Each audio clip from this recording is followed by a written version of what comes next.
Hello and welcome to a new episode of Shikar. I was going to wait to see if Leo humped it before I switched to video to give Leo privacy. I'm not looking. My man moved out of the way. Nah, I lied to you. You can see him right underneath my... What are you doing, bro? I was going to give Leo his much needed and required privacy, you know? I mean, he's just out of frame. It's great. Completely natural, Leo. Do what you got to do.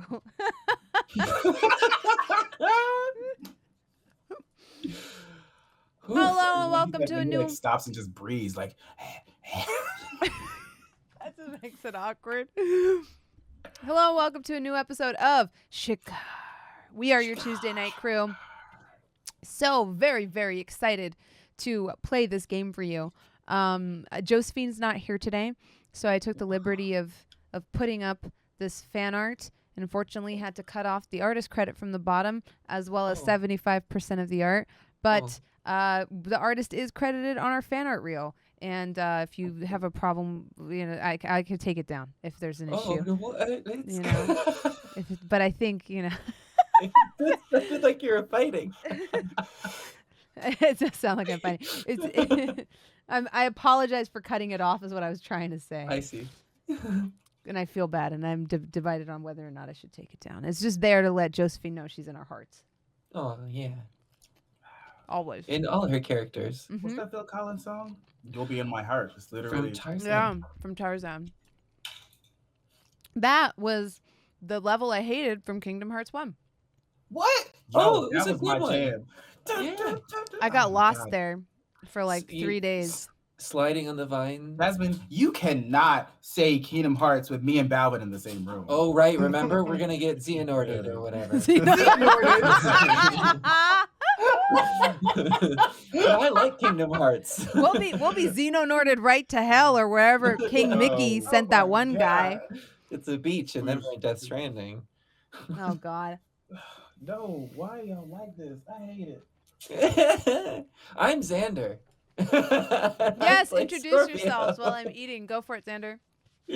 Level 4 half-elf monk warlock, who is happy that his friends are here to help save the day and get us out of this stagnant realm. Mm-hmm. He's a twunk warlock. No. Well, I'll take twunk.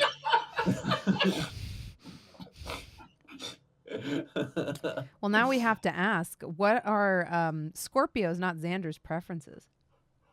Scorpio's preferences. Mm-hmm. Interesting. I don't think we've delved into that yet.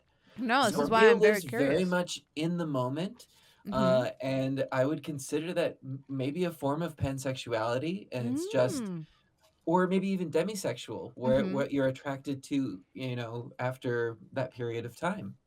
Yeah, because everyone's had little like kind of romantic things. Beams had his crushes. Ajax has that chick who beats him up. The most recent one, the armored one, right? Valym has a. Why did you have to think, Balvin? I saw it. Nah, I've been beaten up by a lot of women so far. Yeah. So then you said armored one, so I'm like, oh, okay. Yeah, Valym had Sunflower, and then his conflicted feelings about Nib's mom when she was nice to him, which is actually really sad when I think about it in detail. But Scorpio and that's gay. Scorpio just became a dad. He was like, this is good. Yeah, I've been wondering. I'm like, what is Scorpio into? And I was actually leaning. We'll find out. I was thinking asexuality for a second. I was like, yeah, he's yeah, asexual. But if he's demi, sexuality's fluid too. Yeah. Who knows? If he's We're gonna- demi, then we're he's a gonna lot come like back and me. Me and Scorpio are Hang out. twinning. Hanging out with Sahiba in the pool of water. Sahiba's the one that introduced all these labels. Is she? Yeah, she called him a twink. Twink. Oh, she did. Yeah. Yeah. Sahiba, I oftentimes play her as one of the, because I used to work at a place that took care of elderly people, and some of them, their attempts to be woke are hilarious, and they are much like that, you know? Yeah, they'll just come up to you, and they'll be very sweet about it, and they'll be like, you know, so are you in a relationship, Jasmine? And you're like, yeah, or like if you, God forbid, you say no, and then they're like, do you have a boyfriend? No, girlfriend? That's okay. That's just to let you know. And you're like, oh no, and really, I'm working, so really, Right. I don't really want to talk about it. And they're like, oh, are you one of those that doesn't at all? Because I have a nephew like that. Don't get it. I just hope he adopts grandkids. And you're like, okay. Yeah, I do. They're nice. They'll be like, you're beautiful. Are you one of those mulattoes? And you're like, please, no, not this. Oh my God. No. And I hope my son has mixed babies because you're beautiful. I'm not mixed, but good luck and God bless. They're trying. They're like trying, but they're still Bad. bad. Surely you've guessed by now, we're playing Dungeons and Dragons. We're playing Thank you to Dungeons Roll20. and Dragons. Those are the people who ask me if my hair is real. But you know what else is real? Roll20. Roll20 is really nice for us to use. There's a whole bunch of die rolls, character sheets, all kind of things going up. Actually, this Thursday, there's going to be something new coming up on the dev server for those of you who like grid-based combat. Stay tuned. I do. Yeah. Yeah. I love grid-based combat. Grid-based combat is good for you and your soul. Fuck yeah. Who are you, Gabe? Who am I? Wow. I'm sure. All of the answers I was going to give were not me. I was going to say John Cena and then David Hasselhoff. But my real name is Gabe. Gabe Hicks. Gabe James Games across the internet. I'm a cosplayer, voice actor, game designer, and your father now. Speaking of fathers, who's Valym? Oh. He is wow, why did I forget? He's my half-elf druid. Level 4, has a snake staff that turns into his child. It's not a euphemism, even though it keeps coming up as one. I can now turn into sea creatures, which is great. What the hell are they gonna do with that weird-ass alligator? Keep it in the way. Oh, Wait, God. where is it? Where is it? I've been looking up more phrases in Spanish. I would like to apologize to the Spanish-speaking community, but we need it. Senor Albert might have more things to say next time you meet him. Because we got pulled into a plane of existence, and y'all just left him with the horse. They're at the stable. Yeah, no, but now I'm not even worried about Tootsie. Senor Albert's gonna be like, "Hola." I would much rather than be at the stable than be in the portal with us right now. No, that's probably true. Imagine if he had drink that water. It's a fun time. Senor Albert's so chill though. Yeah. He's like such a chill dude when you met him. He was like, I'm just here eating mudfish. If you make him mad though. Oh, if you make him mad, he seems like, because what I described him as like a giant Gila monster or monitor lizard, which are the cutest and also most terrifying lizards. And they're venomous, aren't they? Oh yeah, so it's not even really venom. You're touching him. Yeah, it's not even really venom. Poisonous. It's like one of those things where their mouth has bacteria in it that will kill you because they feed on rotting flesh. So we had them when I lived in India. Necromancy. Yes, we had them in India, and if they bite you and you do not get to a hospital quickly, you will lose that limb. You will get gangrene and it will rot. So yeah, that's how they defend themselves too. If they bite you, you might kill them, but they will get the last laugh because they have this crazy bacteria in their mouth, and it's how they eat. Do you think people nope, that sounds serial killery. Never mind. Are you gonna say use their saliva to poison people? Sure, yeah, adjacent to that. Gather the bacteria, grow it in a lab, then And I'm Balvin. I play Ajax. level 4 samurai warrior, dad and deadbeat dad counselor. Yeah. I just realized something, guys. This is our first time where it's just us in a game. That's true. Like this group. This It's never configuration. been. Yeah, The voice because there was one acting time because my internet went down at one time, so it was y'all with Josephine. That's right. But this time it's me. What It's trouble are gonna be we going to interesting. get into without a child? I don't know, bro. Yeah, Oh, Scott, but- we don't have that. What Lulu with a lamp? Yes. Yeah. My Maybe go take a apologies nap. for us starting a little late. I am the producer today since Josephine is out. And it took me a while to get the call up and running, but we figured it out. Speaking of, we should do a sound check because on my end you sound great, but I need to check on the OBS. We'll start with you, Balvin. Count to 3. 1, 2, 3. Hello. 1, 2, 3. Bump 1, it 2, up 3. about 5%. Gabe. Hi, we're 3 dads. We can basically just call it Dream Daddy at this point. True. Bump it up also 3%. Xander. You got it, boss. Ichi ni san. That's counting 2, 3 in Japanese. How do I sound? I need you to bump it up 10%. Okay. Hello. 1, 2, 3. Hello. Hello. Hello. Hello. Hello. Hello. Hello. Hello. Perfect. Hello. Perfect, I think. Is this better? Much better. Yes. Great. Mo ichido ite kudasai. Hi. Ichi Somehow ni you got san. quieter. I was speaking quieter. I'm the worst. Okay. Yeah, I'm just a monster. I think we're all good, right, chat? I think we're all good. See, I don't feel know how good. to count in Japanese. I can count in Korean, though, because I've been learning Korean. Ha, der, set! Ne, hasu, yasu, go. Hey, you know it, too? Did you do Just Taekwondo? Yes, I did. Do you know the Sino-Korean ones? I, sam, sa, oh. Ooh. They have 2 different number systems. It's very fascinating. Okay, anyways. I'm impressed. Thank you. Me too. You shouldn't be. I'm not doing that well. It's a very difficult language to learn, but very beautiful at the same time. Sounds like me. I Let's just play wanna- some D&D. I just want to know 4 languages. I want to be able to say I know 4 languages. Yeah. So we open on a cave that Scorpio has ascertained is the rib cage of some long deceased creature. It is very large, almost cavernous. You slid down. Now what you're realizing was a long buried bone that had kind of developed this greenway around it, full of sludge and slime and different lichens that you slid down at a great speed to escape a swarm of sturges.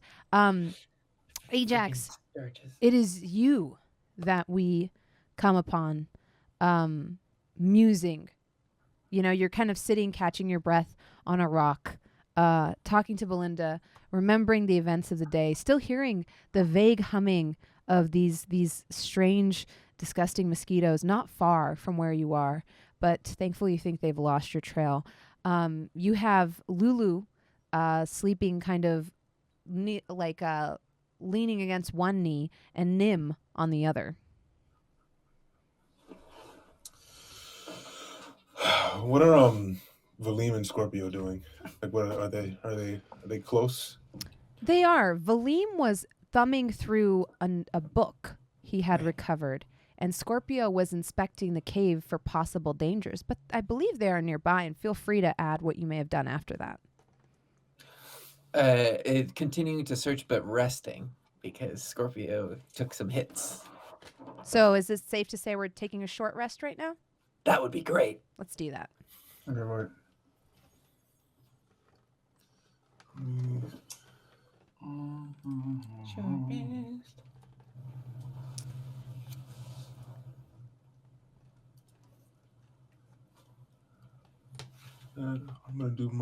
gonna use a hit die to heal something back. Mm-hmm. Yeah, I'm gonna use 2. Just to be sure. Oh, too much. Too much. We have to type it in. Too much healing. Okay, perfect. I'm back to full. Need more healing. Awesome.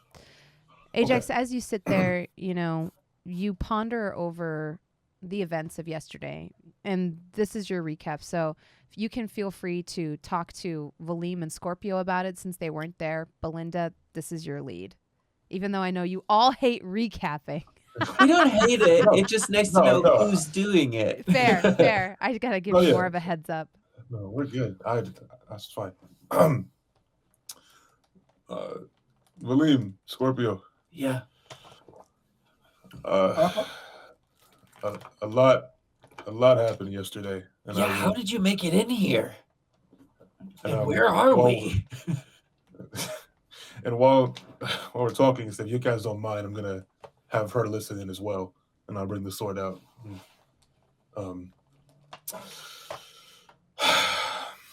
I don't know where we are, but I do know how I got here, and I met Nim's dad yesterday, or earlier today. I don't know how time works. The ship. The barge. And I take it, I know Valym, you know. Yes, I have a business card. I may have known at one point. Fair. Oh, sorry. I'm opening minis. Welcome to the unboxing stream. Sorry. My bad. But before that, you guys missed a lot. I got into a bar fight with the dancing mistress of fire. I think I mentioned it to you a little bit, Valym, before we got here. Mm-hmm. But she brought flaming swords from the thin air. She was jumping from table to table, shining lights. Just I've never seen anything like it. And to be honest, I think we were both on our last leg before Nim's dad walked out, before I knew who he was. And the way he just commanded the room, it was clear then that he was someone of significant importance and power. But then we rested that day after we sat down and discussed what we needed to be there for and how we could potentially get to you guys, because Sahiba knows him, and that's why we had to go through him to get through the portal to get over here. And thank you, Sahiba. Scorpio gesture over to her, which I think she's still here. She is. You see her kind of like doing math in her head, and she doesn't hear you. She's a little hard of hearing. I think Ajax and Valym would kind of know that by now, which is kind of why she always shouts at you. But you see her kind of like counting on her fingers and tick-tacking away with her hammer at something, and she just seems like she's a little bit in her own world, you know? Mm-hmm. But as soon as I got a good look at his face, and we spent just 5 minutes of time together, I knew it was him immediately. And to be honest, I was trying to get through this without Nim finding out, but we rested on the ship and woke up the next day, and as we were going to meet him, he locked Nim in the office with him, and they had a conversation, I guess. And I think when Nim mentioned his last name, that's when he knew who he was. And so Nim's dad is a captain. What's so bad about that? Well, how did Nim take it? Nim did not take it very well, rightfully so. I mean, where Nim has been through Nim, his sister died, and his dad just left, and he never came back. But after talking with him for a little while, because obviously I had to step in after a little time passed, he explained to me his reasoning. He said that him and Nim's mom would fight a lot. Him and Brindy would fight all the time, and they could never understand each other. And I believe that he was scared and didn't know what he got himself into with living in one world and the other world that he resides in. Because if you've seen that barge is crazy. That barge is a lot of stuff going on. But I told him that as much as I had my emotions where I hated him, I wanted to do this and this and this and this and that to him, I probably couldn't if I tried. But it wasn't up to me. It was up to Nim. It's up to Nim and how Nim feels, how Nim wants to go forward with this. Because at the end of the day, if Nim wants to rekindle that and make the situation worse, then I'll support Nim fully as long as this guy seems to be willing to do it as well. But I don't know how to read him. I honestly can't tell. Because on one hand, he seems to be a genuinely confused and lost individual. On the other hand, he seems like a complete piece of shit. Oh. Did he also have horns? Yes. Were they real? I didn't grab them, but I'm going to assume that they were real. Maybe you should have grabbed Nim's dad's horns. It was, yeah. I wanted to. I wanted to really bad. But how many did he have? 2. No. And they're very much longer. And he's very tall. He is very tall. Very tall, man. Are we in his world? And Scorpio looks around. No, I don't think so. Not based off what Sahiba said. I don't know whose world we're in, but he is the one that got the portal to get us here. Is he going to get us out? I don't think we had any way, once we got to this side, to tell him where we were, to open a new portal. I don't know if he knows this place very well. We might have been able to establish a location, but it was more so just getting here ASAP to make sure that y'all were alive still. How did you know how to find him? How did you know how to find him? That would be me. But mind you, you see now she's like, come over to your huddle. Why do you know Nim's father? Well, he's the other side of a celestial, you know, Valym. Her father's a devil? His father's a devil? Well, I don't know if a little bit, yeah. Demon? What? Oh wait, Ajax, you didn't say that part. A demon of misfortune. That's unlucky. Brendy fucked a demon of misfortune?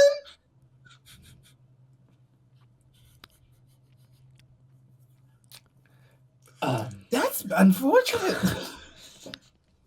Do you think she knows? As you know, most devils go, it is unfortunate. That's kind of his whole bag, Valym.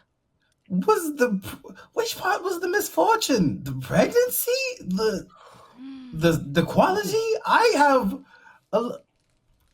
Do you think she Okay, Nim didn't know his mom was a human. So do you think Brendy knows that she bonked a demon?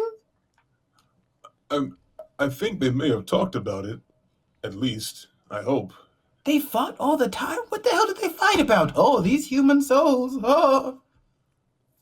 I wasn't there. She's scary now, right? I don't know. Maybe I don't know, man. Maybe they like like each other. She kicked him out. No, he ran away. He ran away? Not because so high. I don't think it was because Brendy was going to kill him. I think he didn't want to kill her. This demon of misfortune ran away because of he wasn't ready to be a dad. That's why he ran away. There's something really fucked up about our lives. That the thing that scares a demon away is fatherhood. That's what I'm saying.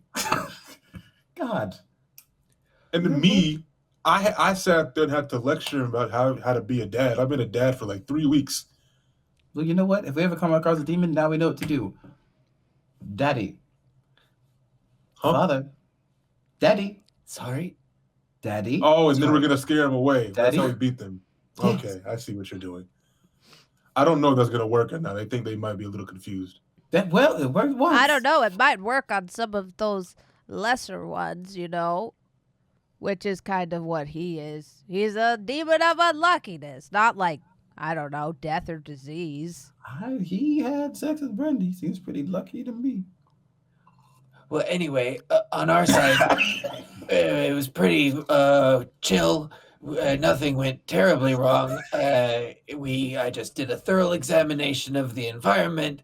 Oh, he's lying. He drank water from a pit that had. I was thoroughly examining Yeah, the what happened? environment. What happened before I got here? Because He it drank seemed- water from a pool that had eggs of those flying mosquito demon things. To be fair, I didn't see that. You didn't. You drank pond water? I Immediately. was thirsty. I can make water. We all can make water, Valym. Not urine, you dingus. Anyway, I was attacked from the inside and the outside. Attacked from the inside, you say? Oh, yeah.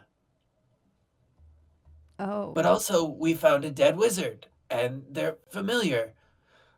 And some... At this, you see Eric kind of like hobble over, and his black iridescent plumage kind of like ruffled up to keep himself warm now that you're in the cooler climate of the cave and it's not as humid as it was outside. You see he's like got that bird thing going on where they like just get really fat and then push their necks back. And he's still like, he's like kind of hopping around, pecking at the ground.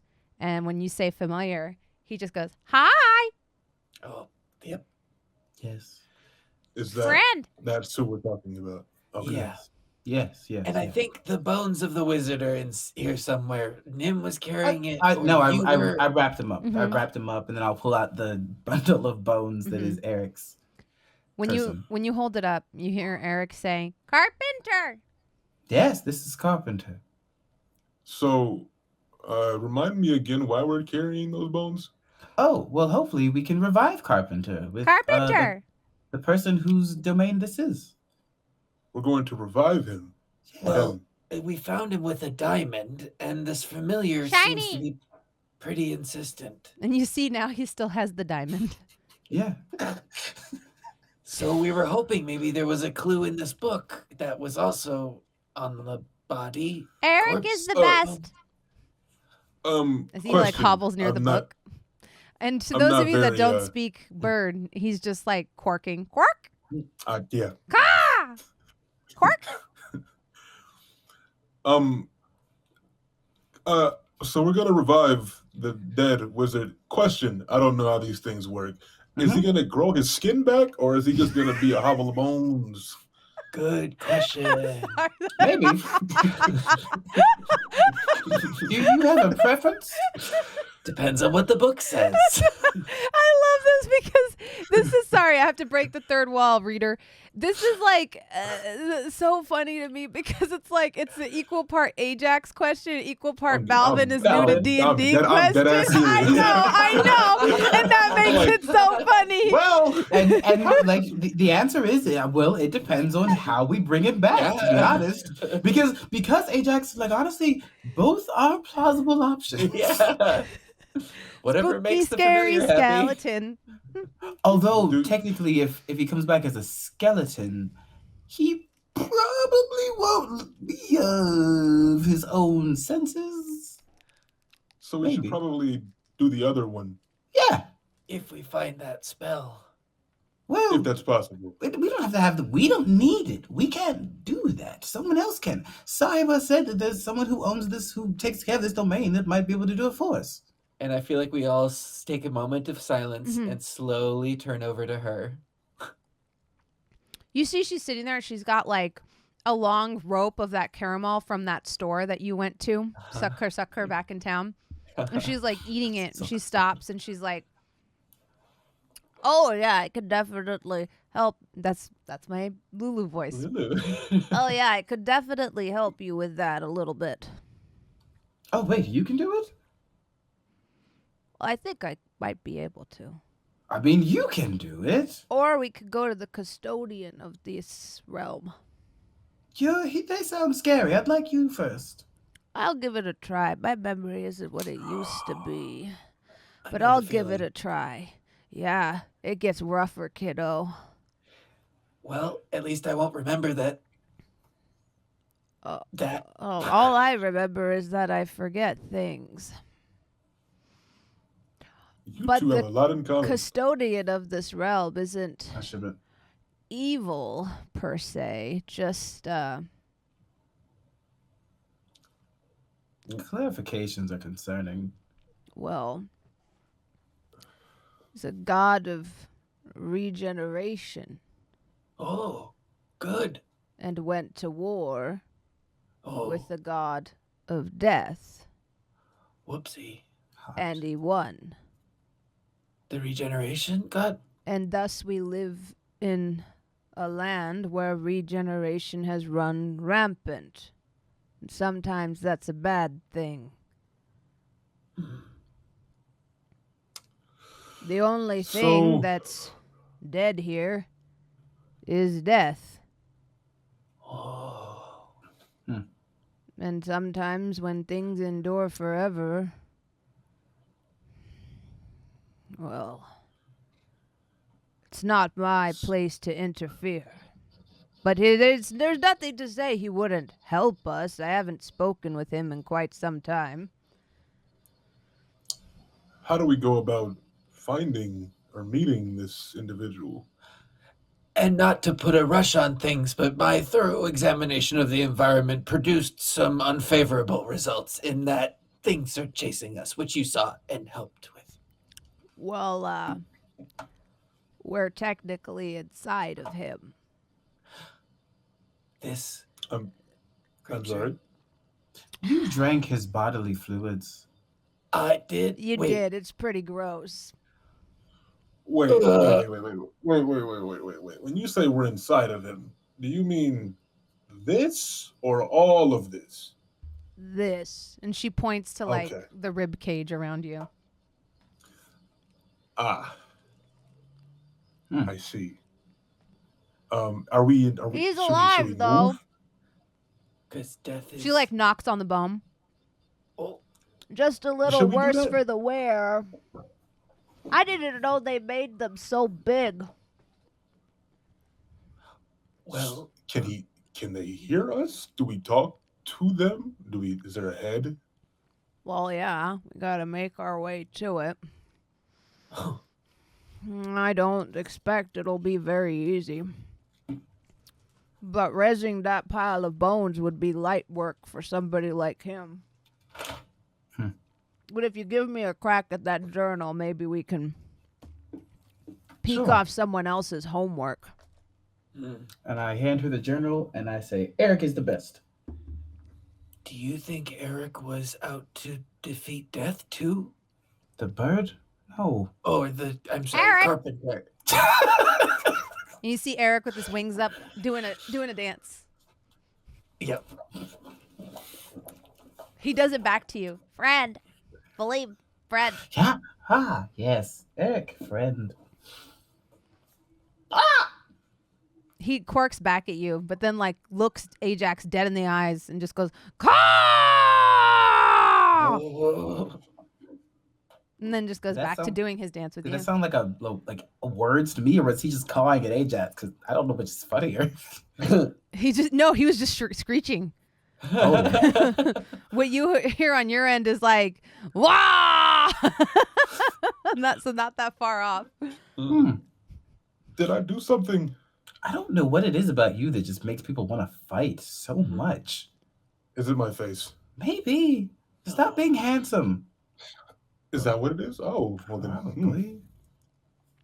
You notice him like do it again to you, Ajax, almost like he's like trying to get your attention. Yeah.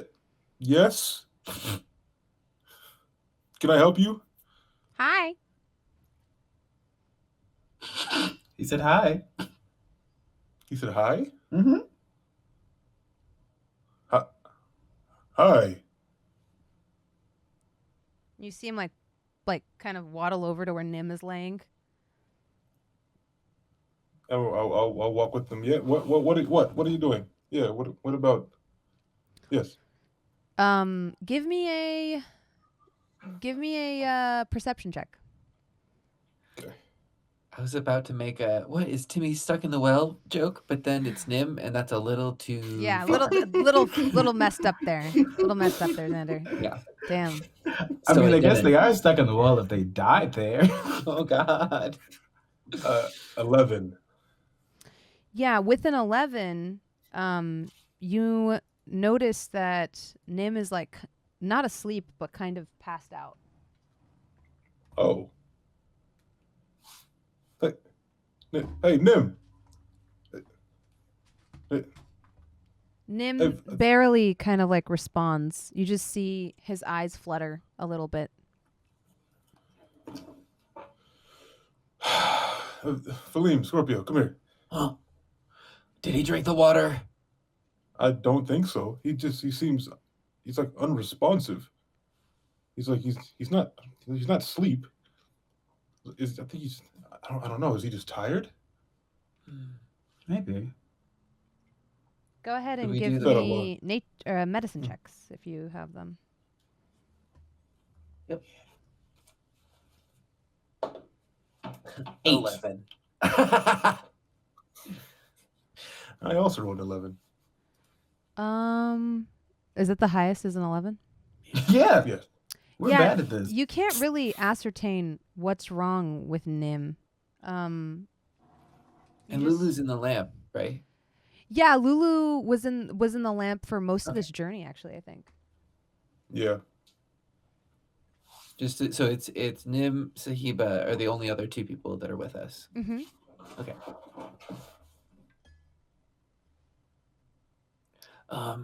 But we probably have to get going. Are you able to? Oh, Ajax! Oh no, He's dead. Well, I'll carry Nim. And Scorpio will fashion Nim onto like his back, like a backpack. Mm-hmm.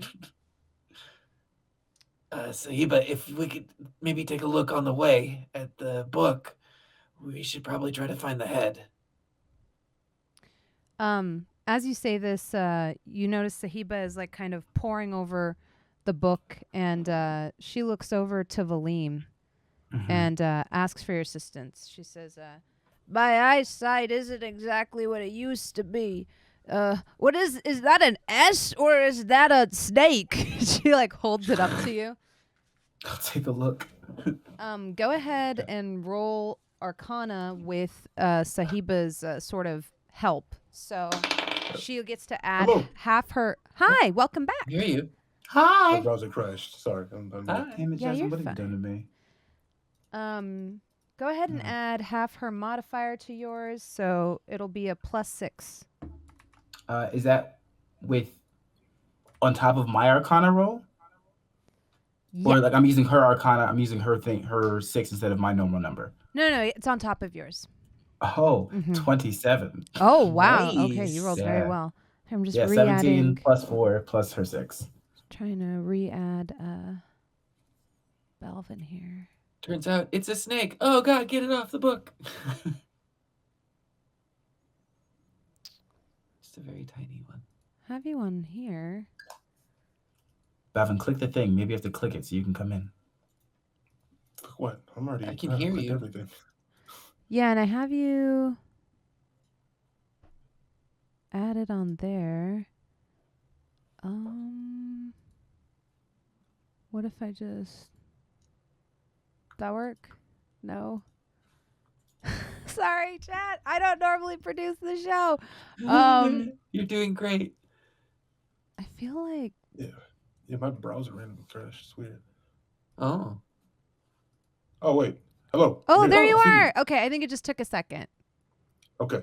Cool. That or Vicken fixed it. One of the two. Either way. It's fixed. We win. Yeah. Not today, tech gremlins. Yes, not today. All right, so you rolled a, what was it, a 27? Mm-hmm. Thanks, Vicken. It was Vicken that fixed it. Yay. Vicken's our producer for today. Vicken gets a producer credit. Thanks, Sorry. Oh yeah, Vicken. Setting up some stuff for later. Some exciting stuff for later. Get this to look right. Sorry, almost done. Most professional broadcast this side of the So Mississippi. what happened, Gabe? Whenever I like disappeared for a second. So Sahiba was like, what's that thing? I can't tell if that's an S or a snake.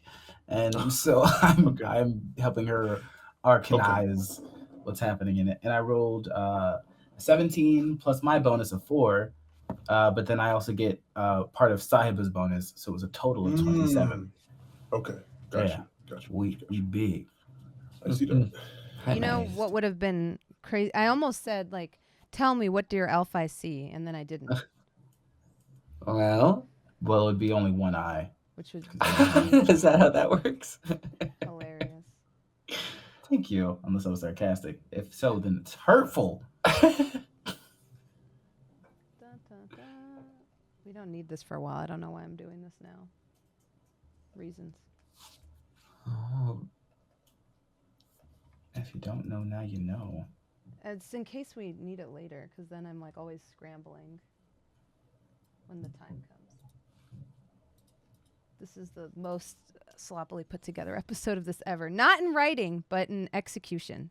The writing, as always, is impeccable, because it's me. Just kidding.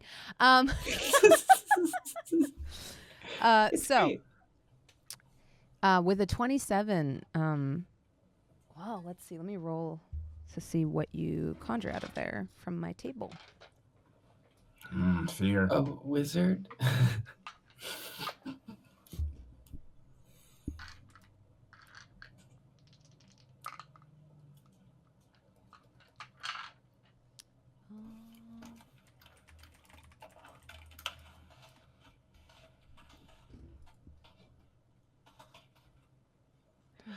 Something about like the modern DM, like typing to look things up, it's like reminiscent of checking into a hotel. Of like, hold on just a second, please. Tap tap tap tap tap tap tap tap tap tap tap. Here. Okay, just a second. Tap tap tap tap tap. Let me distract you all with this picture of me where I look like a child crime boss. Legitimately. Oh, why do I look like? Oh, that's so cute. I look like I'm about to end somebody's whole career. I love that. Like this little man said, no, that's not the right blankie, actually, Sharon. I love it. I love it. I love it. Out of nowhere.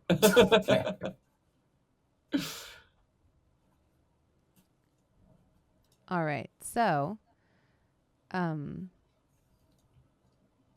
okay. Ajax is the only one who can't use magic. So you pull out, she manages to like barely. Sahiba pours over the text for a moment, and as she does, you notice that she is able to like almost, because you rolled so high, as you like point out to her like, oh no, this is an S, and I think that's a pentagram, and as you point it out to her, she's able to be like, oh yes, I know what that is, and she like she doesn't tear the page out of the notebook so much as you see her like drag her hand across it, and as she does, you see runes kind of glimmer on her hand for a moment, and then she rubs her hands together and produces one single spell scroll and hands it to you, Valym. Don't make me want to multi-class into a wizard, Jasmine. You'll be able to use this. You'll just have to roll an Arcana check to see if you're successful. It has 3 charges. Okay. So you gain, based off of the loot table I have here, greater magic weapon. Bah! That's awesome. Yeah. So this spell functions like magic weapon, except that it gives a weapon an enhancement bonus on attack and damage rolls of +1 per 4 caster levels. So in your case, I guess it'll just be +1. Alternatively, you can affect as many 50 arrows, bolts, or bullets. The projectiles must be of the same kind. They have to be together in the same quiver. And then, yeah, it's just... You can just add that to your thing on Roll20. Oh, yes. Mm-hmm. Six. Good book. So it's got... Good book. I rolled 1d4 and it has 3 charges. And you'll have to roll an Arcana check and succeed on a 12 in order to cast it successfully. Okay. On a failure, the charge won't be consumed, but the spell won't take effect. It kind of works the same way Ajax's does. It will consume your action, though. I am not that nice, Xander. That's fair. All right. Now that we've established that. And it lasts for... How long does it last for?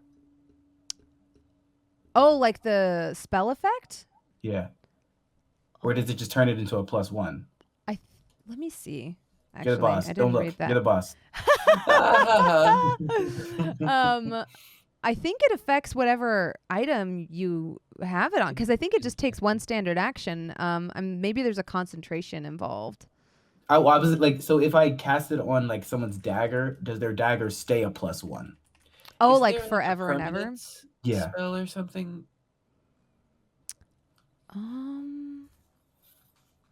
Let me see. Look, I'm just trying to empower Jasmine while also simultaneously sucking up. Uh-huh. I think this is like a 3rd level spell, right? Wow. You know what? I'm gonna say it lasts forever, but then the charge is consumed. Sure. That makes sense. Yeah. Okay. So like that's the value of it. Like we could have a magic weapon. Yeah. Yeah. I think that's a fair bargain. Yeah. That's how you Well, do because it, chat. you called it greater magic weapon, right? Yeah, because magic weapon is a concentration spell. Right. Yeah. My little spreadsheet I have in Google Drive is so bad that half of the things I put in there are homebrew and half are real, and I don't have it described very That's well. great. Yeah, I love it. I love it. Well, so like okay. But the when you reason find Gabe spell likes this scrolls, I just roll from the table and then pick. is because now, like, if we were like, oh God, this person's going off on their own, we're worried about them, Mm-hmm. we could give them a magic weapon. Yes. Right. Yes. Because we have magic weapons, and Scorpio's fist will eventually be it. This feels like something that's cooler in a narrative sense, Mhm. because it'll probably matter more for NPCs than Mhm. us, Sure, Mhm. sure. which is why I like it. Or if we forget weapons, because we do. Unfortunately, that was not a resurrection spell, Sahiba. Is there anything else in the book? That's right. As you say this, she just says, "Ungrateful little." Yeah, there's another thing right here. She points it out, and Ooh. she points it to you, Valym. And it's a very elaborate, almost mathematical, like mandala. There's like several different circles, like kind of placed within each other at different angles. It's not like the runes you've seen inscribed by some of the other magic users you've met, because it's almost like I said, very precise. Every line, every angle meets at like a right angle, and it looks very dwarven in kind of its in the way it's laid out, like almost as though it was made to be etched into stone using like chisel tools, and therefore lots You of said it straight was lines. a dwarven skeleton. Eric right? spoke dwarven for the password. Yeah. Yeah, yeah, yeah. Mm-hmm. You think you could recreate it maybe with some effort, and maybe using Sahiba's help, execute it successfully. With the 27, you'll be rolling with advantage. Nice. I am down for it. Mm-hmm. I will even druid craft like vines to I will continuously druid craft vines to create like the sinew and fake muscle to try to like position them in the right spots. To like rebuild the Amazing. Oh To- God, that's weird. Aid with your crafting, or free with your spell casting, because this is going to be a little bit difficult to pull off. Hell yeah. You see Sahiba almost out of thin air pull out a much smaller hammer than the one she hits Ajax with. Ajax, you wonder why she doesn't throw that one at you, because it's a lot more tiny, as well as a small chisel. She hands both to you, and as you touch them, you feel like not the cold of metal, but like the warmth of an ember, kind of like in your hand as you carry both of these tools. And she's like, "Yeah, that should help you do the tack tack and the tick tick." Amazing. Lovely. Eric I'll kind of like walks around your feet, like observing your work. Quark, carpenter. Carpenter, Eric. You'll have him back soon. Carpenter, Fred. Best Yes. Fred. Quark. Hi. Hi. There's a moment where Valym is excited to bring back Carpenter, but then realizes that Eric's going to leave, and then he's slightly sad. While you work, I'll keep an eye out for any other enemies, and Don't drink water, Scorpio. I won't. But if you had any on you or you wanted to make some, you know what? I'm gonna reach for Scorpio's water skin. oh.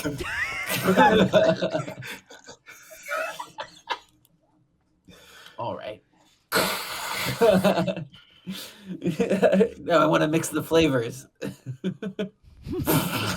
It's a fountain. Is he a soda fountain? Thank you.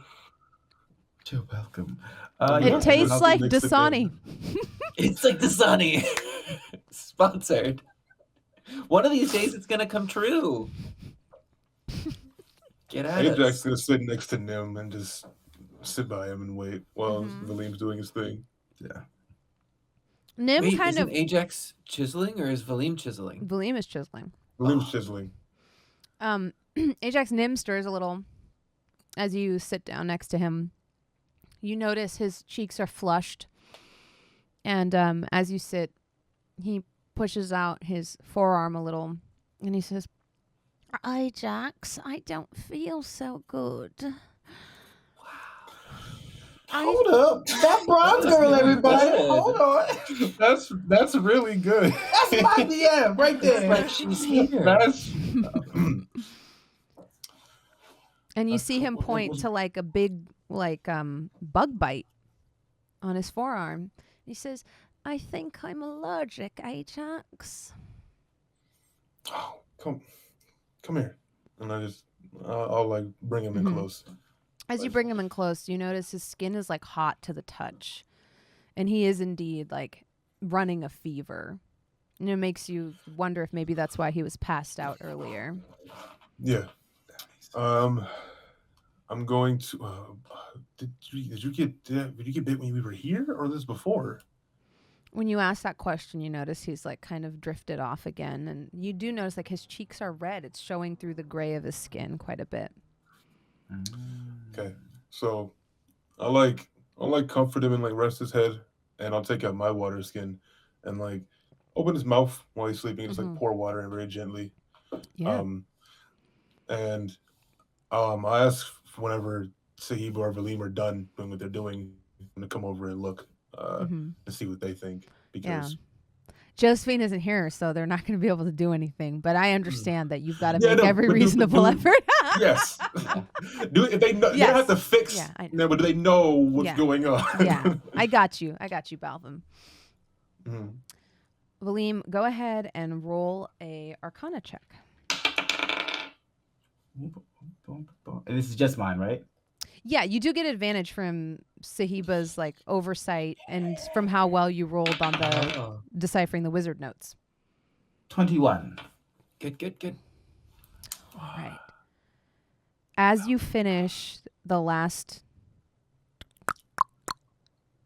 your chisel slides forward, and then the entire like sort of part of this that is graved into the ground rotates.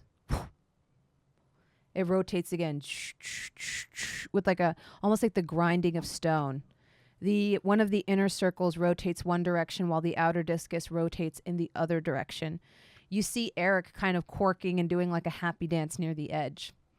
Then all of a sudden, as though they're made of cascading steps, dum, dum, dum, dum, dum, dum, dum, the center of the circle drops down, taking the body with this wooden sinew with it.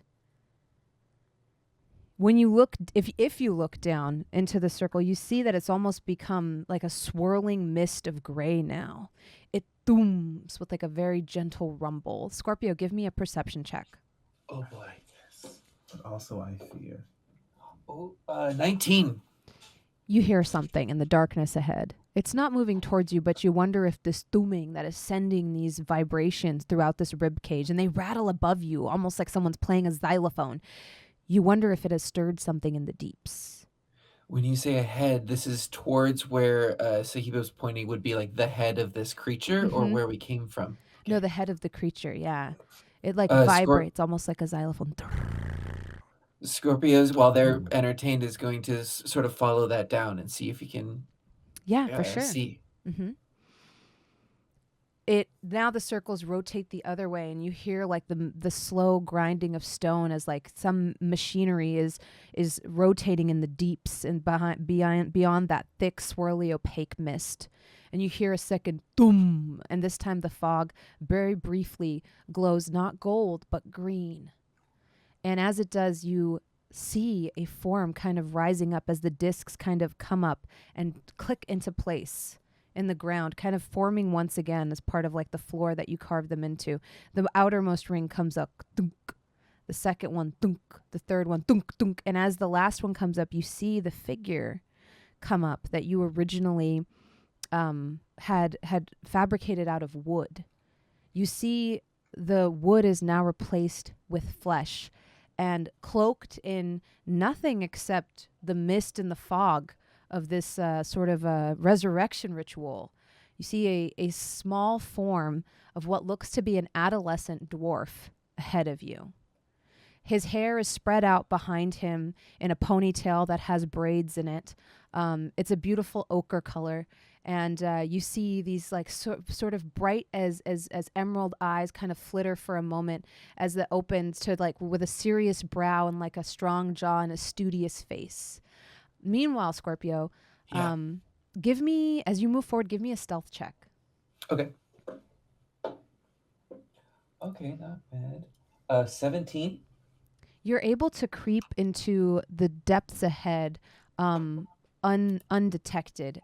Go ahead and give me a second perception check. Ooh, that's good. 23.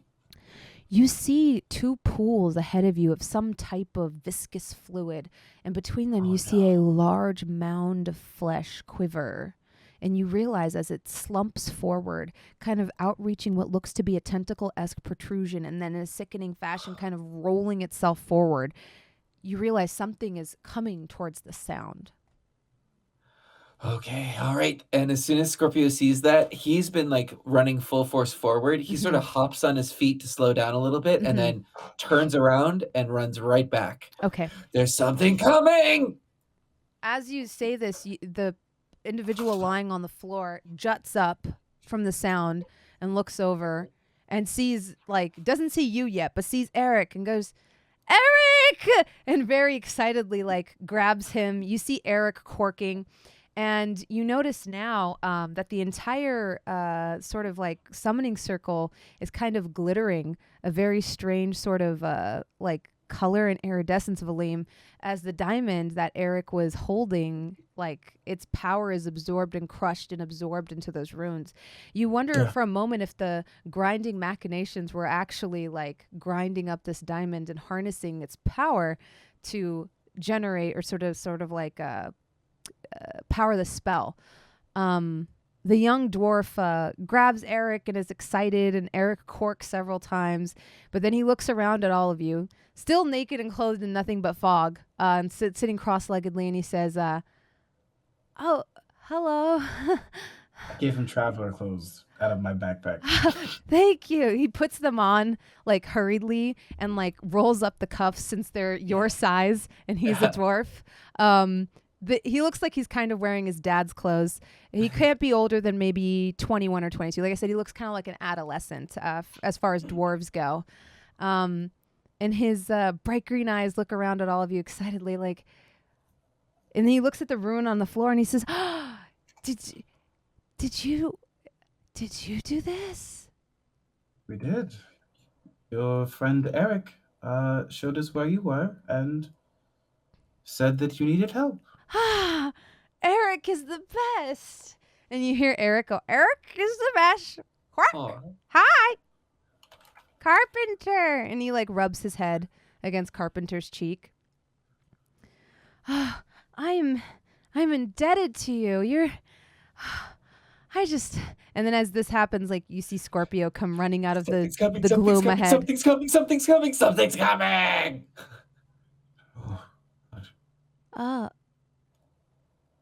Oh gosh, this place sucks. He says as you say that. Okay. Should we hide? Run. Oh, run. Running is good too. Ajax just confused is what he just. That's true. You just watch somebody come back alive. Yes. Bad. Hey, buddy. Yeah. Okay. I slapped him across the face. Sorry. Yeah. No, it's fine. I needed that. Okay, we're good. We got to go, right? Yep. We moving? Did it work? All right, let's go. Grab him. Did it work? As you go, so where are you fleeing to? The opposite direction. And Ajax grabs Nim right this time. Yes. Yes, Ajax has Nim. And Sahiba's coming? Mm-hmm. Okay. Yeah, I think Scorpio will take the lead then and just sort of head out of this rib cage. As you head up what you imagine must be the spinal column that you slid down on, you realize it's jutting at such an angle that it's actually quite an incline because you came down with great speed. As you hear a strange slurping, dragging, like almost like the sound of someone taking a stake, slapping it against the stones and then pulling it, you realize climbing this is going to be very slow work, but it could be done. Oh. Sahiba, Valym, do you have anything that maybe could make these a little easier to climb? Probably. Let me see what I've got for you.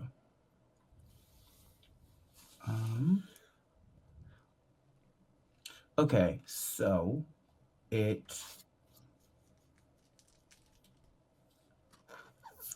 how tall is it, would you say? Like the first vertebral column or the entirety of it? The first vertical one. The first one's about 10 feet. Okay.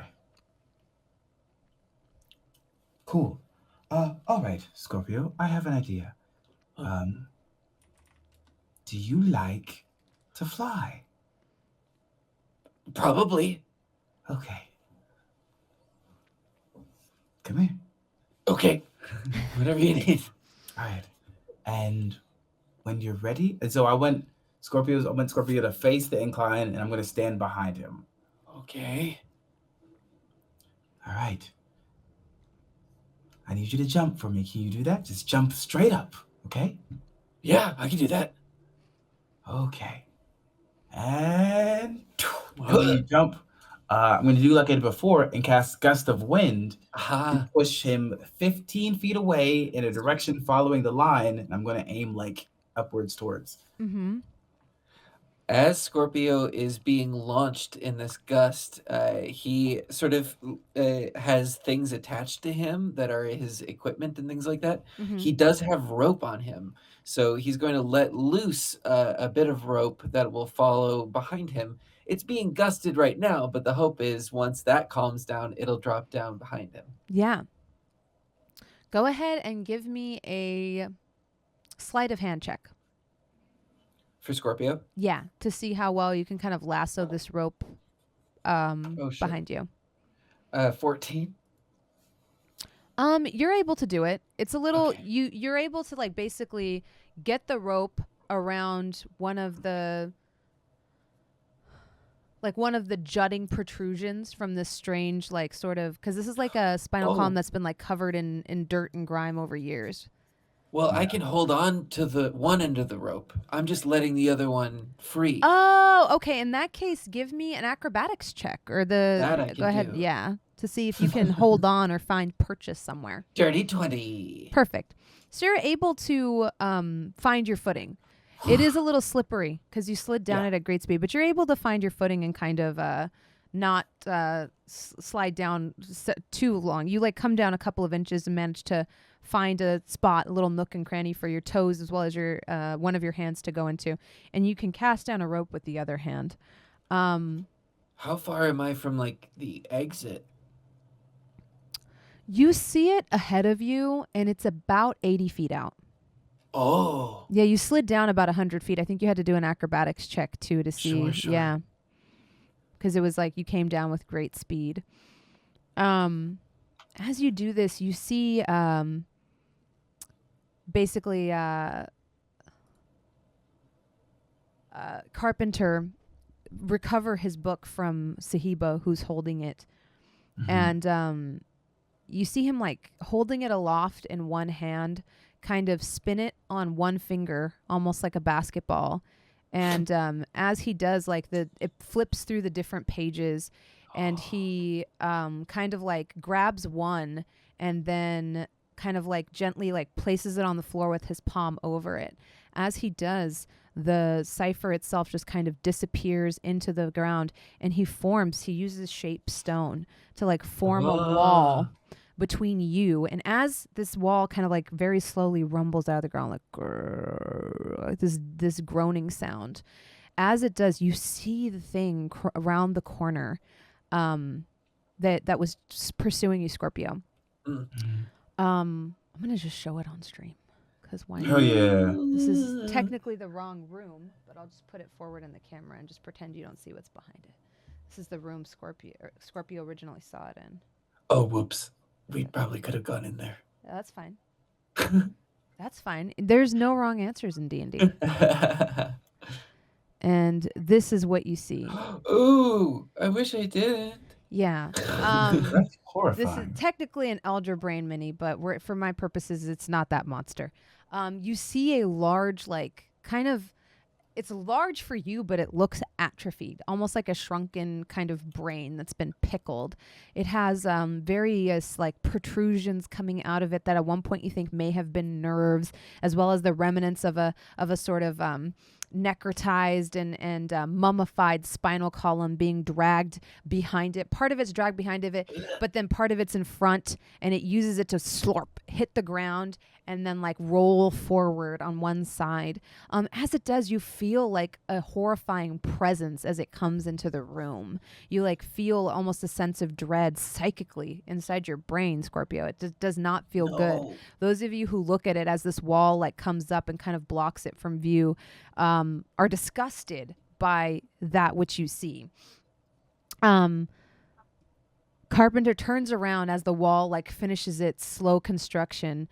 And you see like one of the like these strange nervy protrusions like kind of reach out, and everyone give me a perception check. This is a rough day for Ajax, I feel like. Ajax especially is like, nah. That's why he's so quiet. He has no idea what's going on. And on brand, he rolled a 9. So like what the fuck? Yes, exactly. 15. 25. Ooh. Okay, Sorry. so with a 15 and a 25, Valym and Scorpio, you would pick up on the fact that like you barely hear it. Oh wait, Bronze, out of character real fast. The Nim picture in OBS. Oh, right now. it's covering you. I'm so sorry. No, you're fine. You're My fine. We're gonna say it now. Valvin. My apologies, chat. No, we're fine. We're fine. We're good. We're good. We're good. We're good. We're good. We're good. We're good. I'm sorry. I'm We're good. sorry. Hi. We're good. We're good. Hi. So Scorpio, Valym, actually, Ajax can't see what's happening because Nim was covering him. Literally. Yeah. I'm holding my child. When you just barely hear it, but as one of these like strange nervy protrusions come out and thwop thwop against the wall, you hear sniffing, like it's searching for you. This is like not even discernible to anyone except the two of you. Everyone else just sees like these strange tendrils kind of come out, but you distinctly, especially you, Valym, hear it kind of searching against the walls and sniffing as it feels its way along. I hate that. Fair. That's fair. God. Do we have anything we can sacrifice? What? I Chuck. don't know how else to say that to you. Yeah. Do we have anything else we can... What? Should we kill it? I think we might have to. Zahiba, what do you think we should do? Why are we whispering? Oh, Ajax! What? Shh. We're gonna die. You don't understand. I don't think you get it, but we're going to die. This is terrifying. Okay. As you ask Sahiba, like, what should we do? You hear Sahiba say back, I have no idea. Oh, good. Is that his brain? Why is it moving on its own? What is that? You're the one that said we were supposed to come here. I don't know. Oh, shh. That's not him, though. He's, sentient. That's, I don't know what that is. Brain. So something else took over his... What if we kill it and then we could talk to him after? Because he'll have his brain Great. back. We have permission to hit it? Oh, God, it's disgusting. Oh. At that, Scorpio's gonna leap off the wall and do a headbutt at this thing from his up position. No! I'm with you, Ajax. That bitch dead. We gotta get him a friend now. Let's name him Elephanto. Go ahead and roll to hit. Yeah. Okay. 17. That hits. Good. And I'm going to, it's my unarmed headbutt. Okay. That's 4 damage. Oh. And then if it's still going, because I don't know if that did it. Yeah, it's still going. Okay, I'll spend a key point and do Flurry of Blows. And do 2 more. This man really said, what's that? A brain. Boom. Hit it. The 6 probably doesn't hit, but maybe, does a 15? Yes. Oh, sweet. 7 points. 7 points. Perfect. So, and then he'll land sort of next to it. So you strike at it twice. One headbutt, followed up by a second one, almost like a somersault. Thwack, thwack. Go ahead and roll an dex save to see how well you land, since you're jumping down from like several feet and kind of 13. vaulting off of a stone wall. Yeah. You land on your feet. You don't get knocked prone or anything. You get like a heel bruise. It doesn't feel nice, but both attacks hit. As it does, Scorpio, you notice the surface of this fleshy creature like ripple, almost like you're hitting something that's liquid on the inside. Oh no, I think the water is having revenge on us. Everyone roll for initiative. Oh yeah. Oh boy. I want to go higher. Scorpio should do it. He did this. It's his fault. Well, I only got a 6, so this is God. your problem now. They ain't seen me yet. I got a 12. Okay, perfect.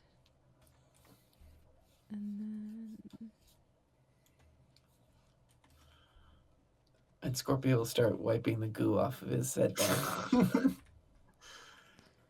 This dumb man. Let's see here. So, as you strike out at it twice, it is now the creature's turn. Oh. Ooh. Are you all in a 60-foot cone? Because you were all in front of it? Actually, there's a wall. There's a wall. Yeah, there's a wall. So you might actually get saved from this. So, Oh, I hope so. That thing had a higher than 18 initiative? Yes, yeah. See, you messed up. You messed up. Shoot.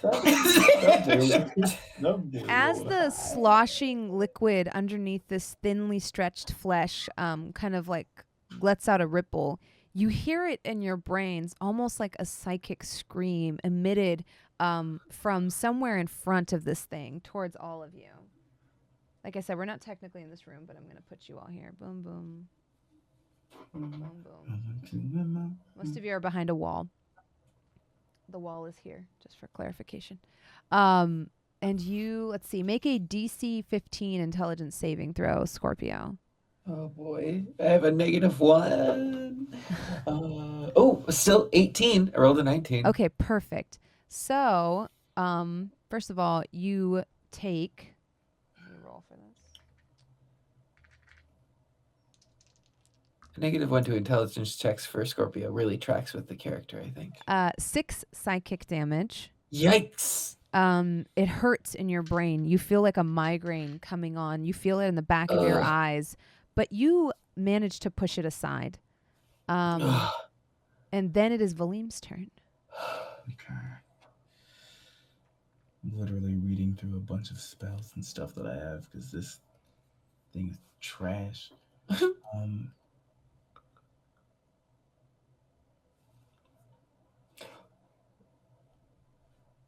So, just a quick question. As Scorpio gets this headache, would this count as when you in response to being damaged by a creature within 60 feet that you can see? Hellish Rebuke. Go for it. Mm-hmm. Yes. So yeah, he feels this psychic attack, and you can see the hand symbols. It's almost as if Scorpio isn't controlling his own body. Mm-hmm. And then these flames burst out from him and emanate towards the creature. The giant rippling brain is going to try to get out of the way. I rolled a 14 on my save. Sweet. Oh no, that'll make it. It was only 12. And then, but it'll still take half, right? Mm-hmm. Yeah. And it takes 2d10. 10. Perfect. 1. 11. 11. So half of that. Okay, so this is actually, give me a perception check. Okay. 18. You notice as the fires ripple, like kind of come crashing out in the way they normally do from your hand, Scorpio, they're almost like immediately enveloped by this giant brain. And then it just kind of like, the fire swirls around it and then gets absorbed. You see some of the flesh on the surface of it get singed and peeled back, but you feel like with that high of a perception roll, you feel like your fists did a much bigger sort of impact than the fire did. It has magical resistance. I see. This thing is tougher than it looks, and it looks pretty tough. What does that mean? I don't know. It absorbed some of my essence. Sir, what? What are you doing over there?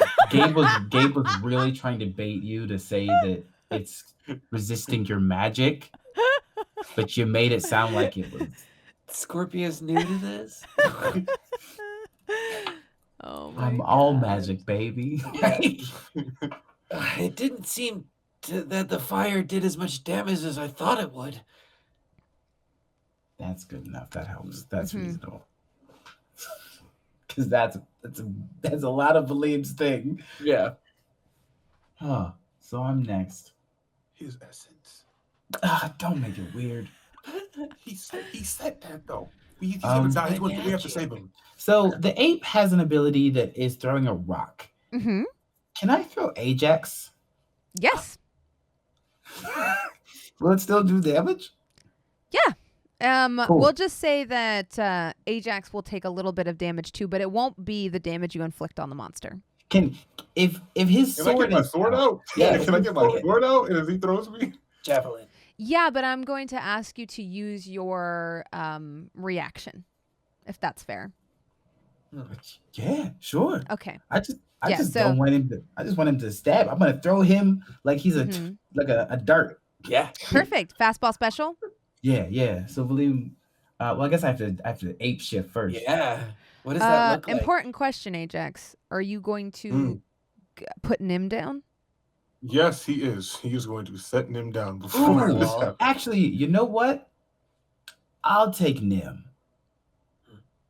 Okay. I'll take Nim, and when I get a hold of Nim, like my arm gets real, boom, and then my other arm gets massive, and Valym turns into What an are you? ape-like. Hey, but that's Nim. What are you doing? I'm just holding like Nim in one massive arm and then like hanging onto the wall with the other, and then like I put him between my legs, like. The tournament again? You want to fight right now? We already did this. Brian. Oh no, it's a zombie ape. Brian. What do you want me to do? What do we Brain. Roll an insight check, Ajax. Ajax is home. You said insight, right? We are living that Tarzan level from Kingdom Hearts. Yeah, yeah. It's gonna be great. Let me see. That's +2 to that. Oh, God bless. Okay, at 21. You figure it out. You see Valym use his movement to go up.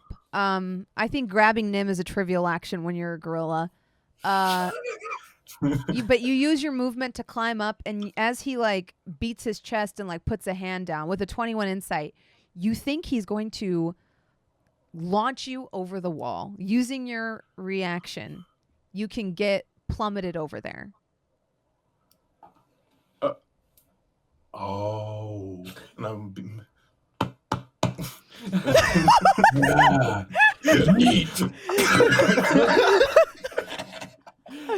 Go ahead and roll your rock attack, Valym. Hell yeah. From Scorpio's point of view, on the other side of the wall, Ajax goes sailing over. Like, that's a 23, baby. That my hits. God. Go ahead and roll your damage. Max damage, 9 points. Okay, perfect. So, Ajax, you take a third of that. You take 3 points of bludgeoning damage as you strike out against this giant fleshy glob. But as you are thrust with force, Belinda just shunk as you're like perfectly poised with a 23. Yeah. Your blade comes sinking into that rippling, disgusting mound of liquid flesh.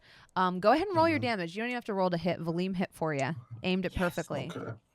Amazing. That is 18 damage. Oh, wow. Perfect. nice. Plus, it has to roll for the thing, but I don't know if it matters because of resistance. But the frost, it doesn't have to count, but it's there. Let's see. It passes. What is your spell save?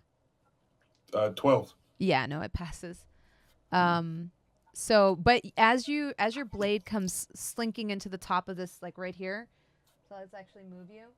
You feel the soft flesh give way as this 18 damage. You come slicing through it, dealing a grievous blow, and then landing on the ground as like the flesh is too weak to kind of give your blade any purchase. It just slides through, kind of like you're cutting a cheesecake, with a sickening sound and even more sickening smell. As this happens, you see behind you, Valym, Carpenter. Let's see, what does Carpenter do? Oh, that's right. He's still here. A wizard. Yeah. I revived him and forgot about him. Oh. Yeah. Let's see. You see Carpenter grab a spider crawling off of one of the walls, and you see him very carefully kind of cup the spider in his hands. And then when he opens his hands, the spider is gone, and he crawls up the side of the rib cage, kind of like a creature possessed, and makes his way over to the top of this creature. So he's hanging like directly above it, but that is going to be his action. That was a great description of Spider. Yeah. Thank you. Yeah, he climbs up it. Let's see. Sorry, I can't try to keep track of initiative. Ajax, it is your turn.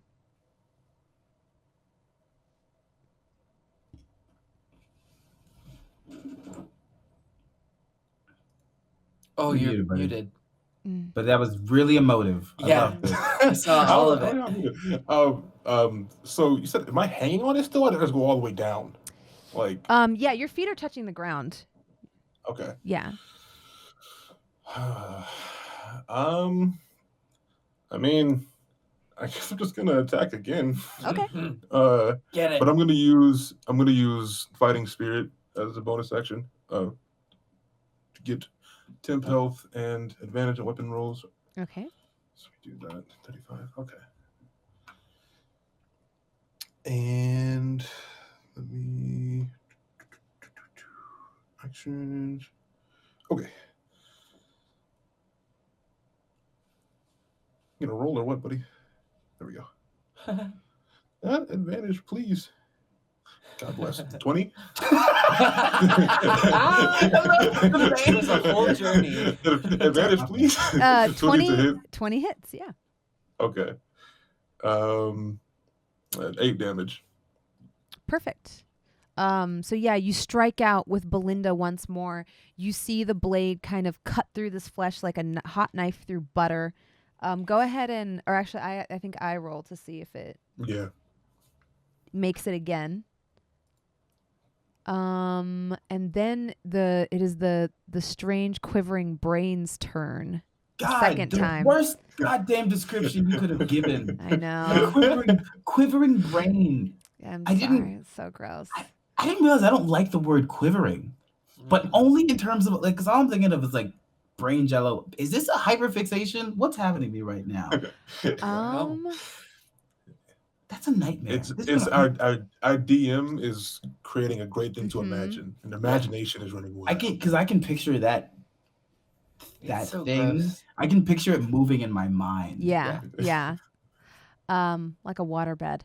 So it's each creature with it that it can see within range. So Valym, you're still behind the rock wall because you specified you're hanging from it. You threw Ajax over it. Yes. So it's just going to be Carpenter, Scorpio, and Ajax. Make a wisdom saving throw.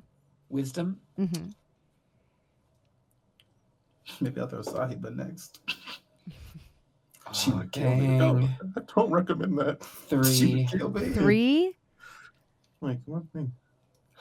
I'll raise you a 3 with a 1. Oh no. Yeah. Carpenter rolled quite a bit better, a 13, but still not enough for the save. Or actually, no, that was enough for the save. So Carpenter is not affected. But both of you begin to feel a hold in your mind as a compulsion takes hold. Yes. And it'll come into effect since it's your turn, Scorpio.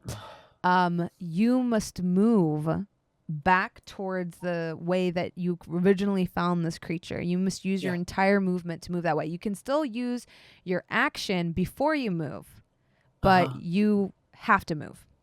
Okay.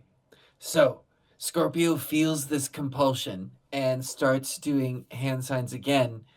Whimsy, we're not alone in here. And then is going to, for the action, cast the spell True Strike.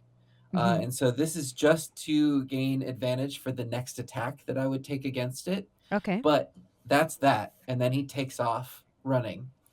So you start moving back this way. We're not in this room yet, chat. But just pretend we are. You still attack, or you still take op attacks this way. 2 of the strange membranes, what is left of this creature's nerve bundle that once formed its spinal column, lashes out at you, Scorpio. Would I be able to use a key point for the dodge or disengage action? Let's see. I mean, maybe not because I'm controlled. Yeah. I don't think you can. Okay.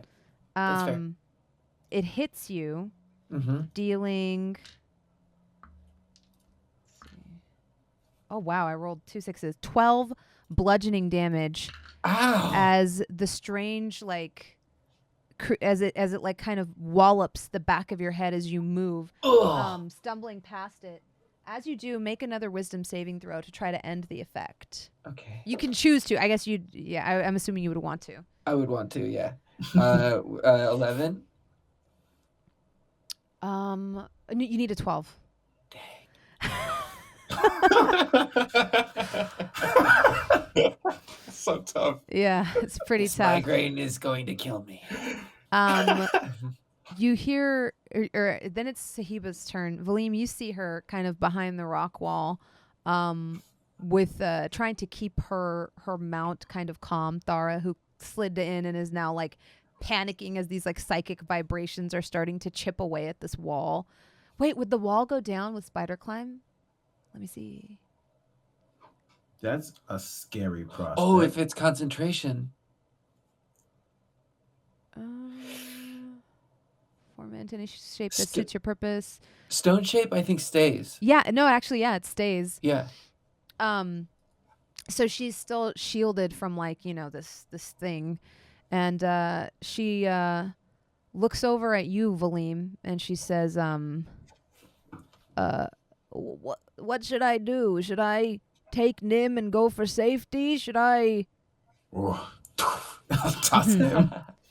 Sahiba takes Nim and the lantern that's still resting on the ground and puts them both on Thara and Don't.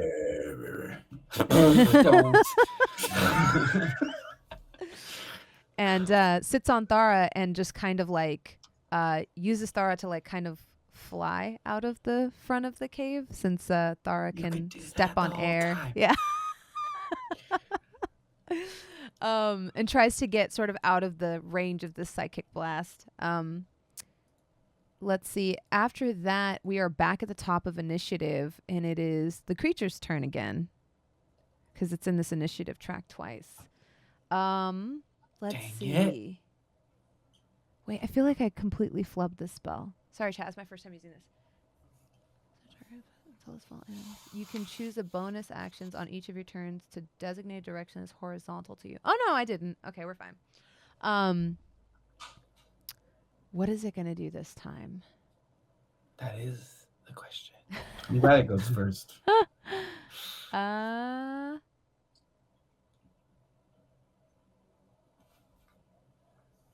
Okay.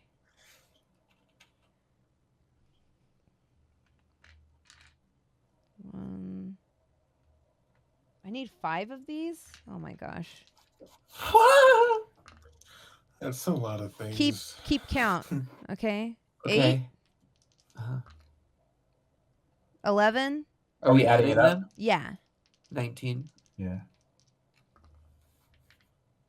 5. 24. 24. 24. Okay.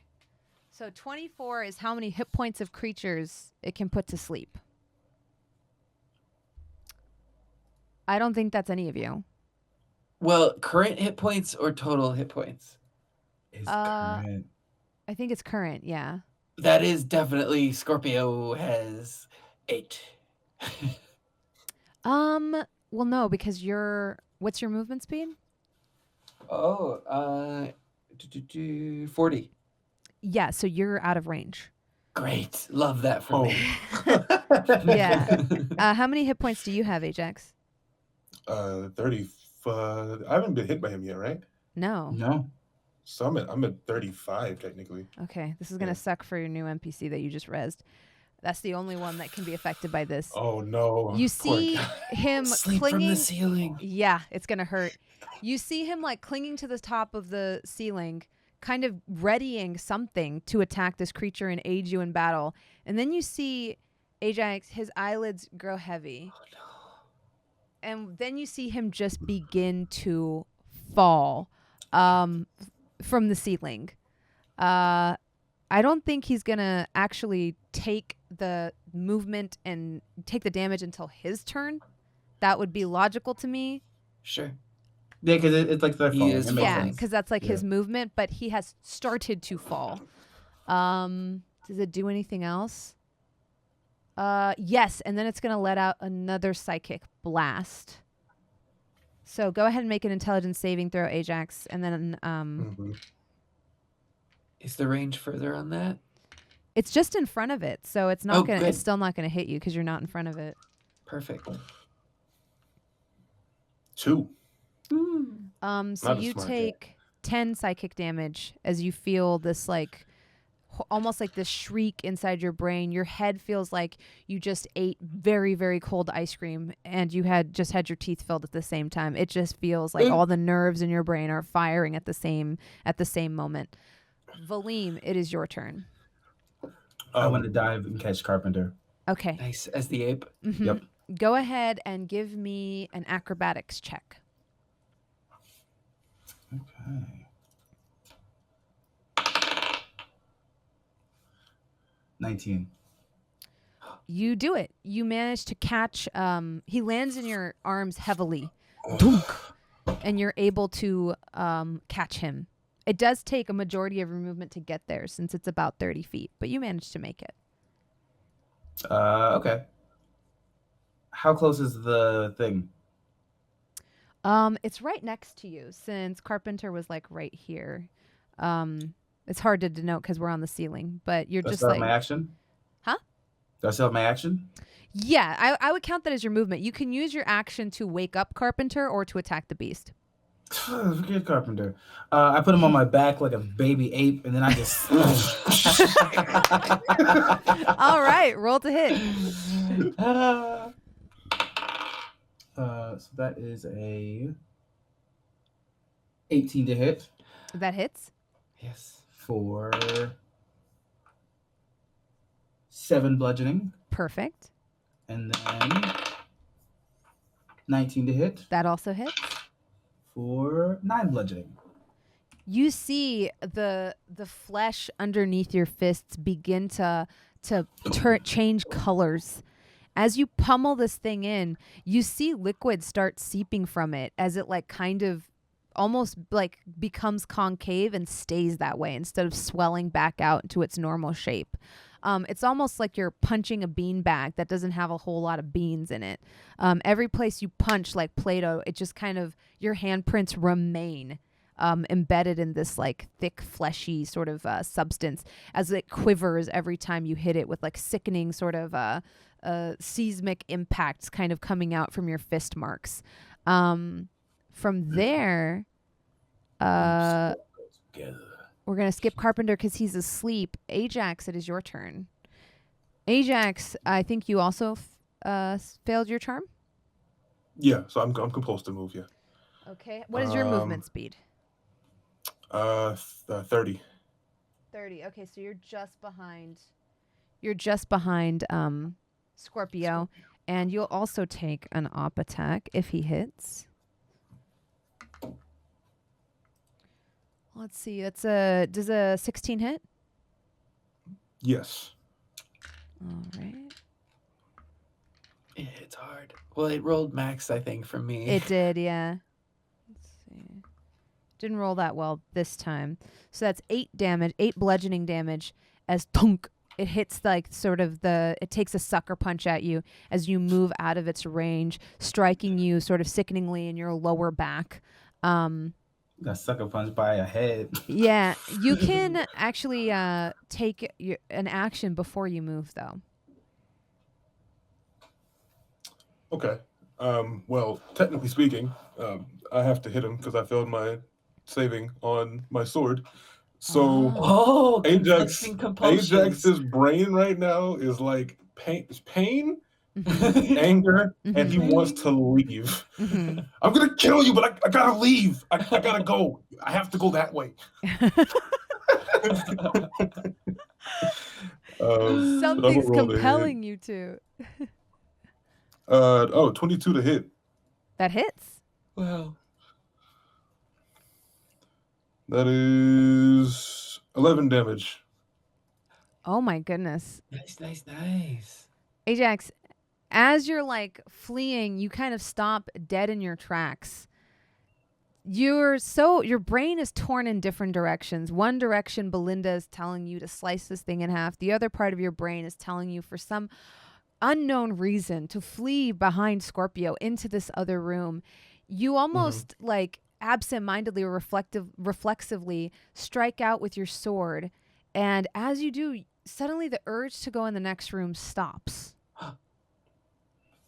As with the sick gurgling sound, the creature that was holding itself aloft on the remains of like this bundle of nerves just slumps over with a sickening fashion, releasing a sea of necrotic liquid onto the floor. It crumples in on itself and lays there, and it kind of quivers a bit and twitches.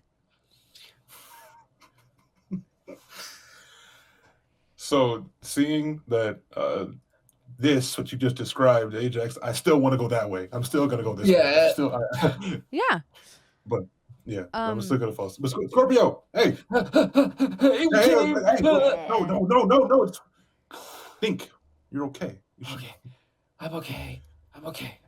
Oh, I my think head. I think it's dead. I think. Yeah. And as you kind of come into the next room, you notice the room that Scorpio was in earlier. I think all of you have dark vision. Yes. Normally. Oh, right. But you're.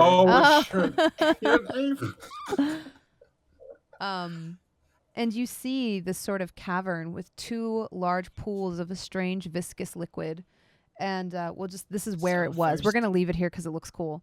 And what was like a thick sort of like giant necrotic brain kind of quivering, this giant lump of mass and nerve bundles laying in the middle of it, now no longer has that, but rather just two strange pools of thick viscous liquid. And that's where we'll take our first break. We'll be right back, chat. After these messages, just kidding. They're whoops! I keep covering up Ajax. After the lack of these messages, we'll be back in 8 minutes. Yeah,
Hello and welcome back to Shikar. Shikar.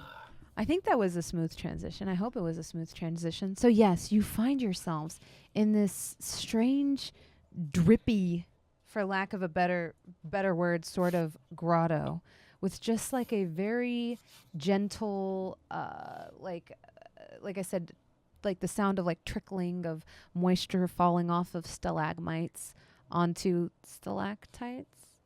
Stalactites. Falling Hold on tight. onto Stalagmites might reach the ceiling. yes, stalactites falling onto stalagmites. Bloop, bloop, Huh. and the gentle undulating of water. In the other room, Carpenter kind of comes to as this sentient brain falls apart, a little startled to be in the sort of like arms of a gorilla. But he kind of Carpenter. pats you appreciatively on your fur and then goes, "Oh, soft, very soft." Carpenter. Hi. As you say hi, you notice Eric kind of perched on his shoulder is like, "Friend, hi, Hi. hi." And then I'll go back to normal. When you come back to normal, he comes over and plops over on your shoulder. Hi. Aw. Hi. Oh. Friend.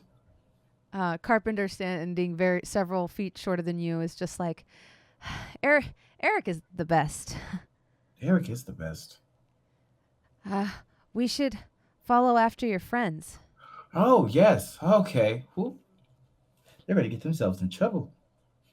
In the dim light, Ajax and Scorpio, go ahead and give me a perception check. Okay. Oh, let's see. 4. I'm still a little scared. Yeah.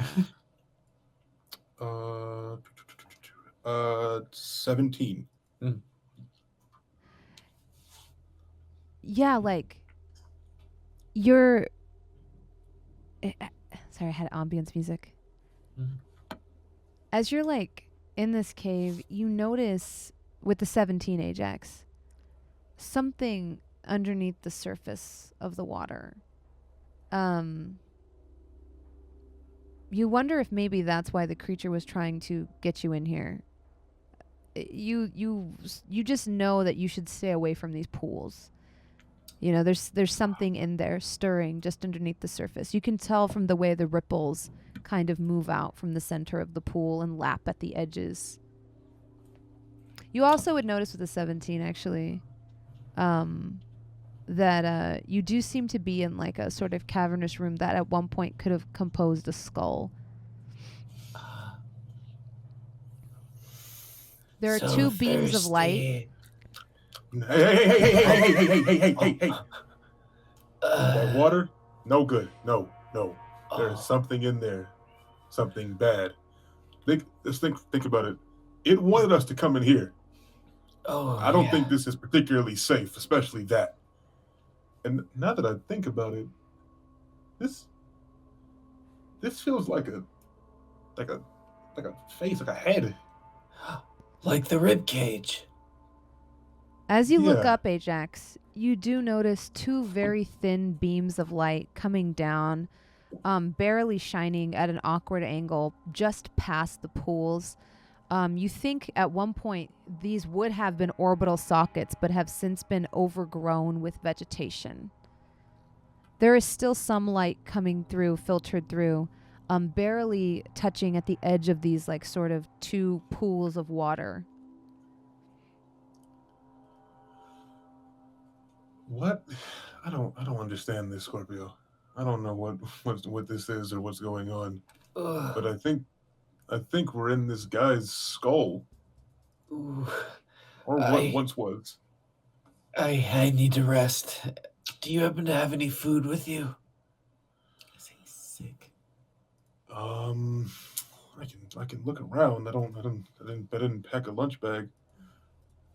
Just the fact that Scorpio's at 8 hit points. Yeah, It's pretty yeah, beaten up. I imagine. It doesn't have any potions. No, buddy, I've got nothing. Maybe we should get back to Valym and yeah, see what he's doing. Don't feel so afraid anymore. You want some water? Yeah, I'm very thirsty. Not that water. Okay. Yeah. And I'll take my water skin out, which has some left. Actually, oh yeah, Scorpio also has water in a water skin from Valym. Okay. Okay. Well then. I remembered. Okay. And then put my water skin away. Before we leave, is there anything else I could look for to notice in here? To anything? Give me an investigation check. I'll also take a peeky poo. Why not? 11 for me. 16. Yeah, with a 16, Scorpio, you notice the flesh at the sort of like in between the two pools kind of beginning to reform, like almost like a lump or a tumor coming out of the ground. Hey, Ajax. So this Yes. whole like realm that we're in, they said that death doesn't really exist, right? Oh. I think it's coming back.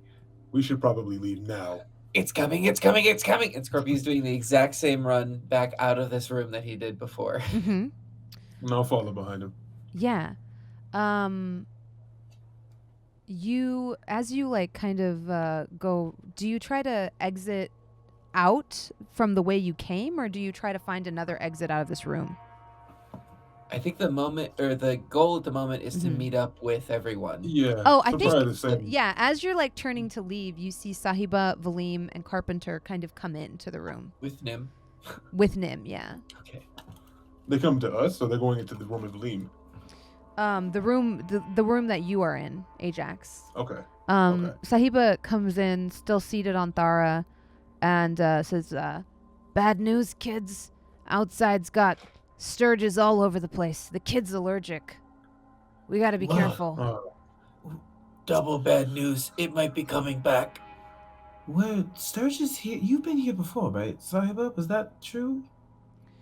As you ask this, it's Carpenter who speaks up, flipping through his notebook and says, they were here when I was here. They're part of the reason you guys found me in the state you found me in." Sorry to hear that. Wait, Sahiba was? How did... No, Carpenter. Yeah, Says this. okay.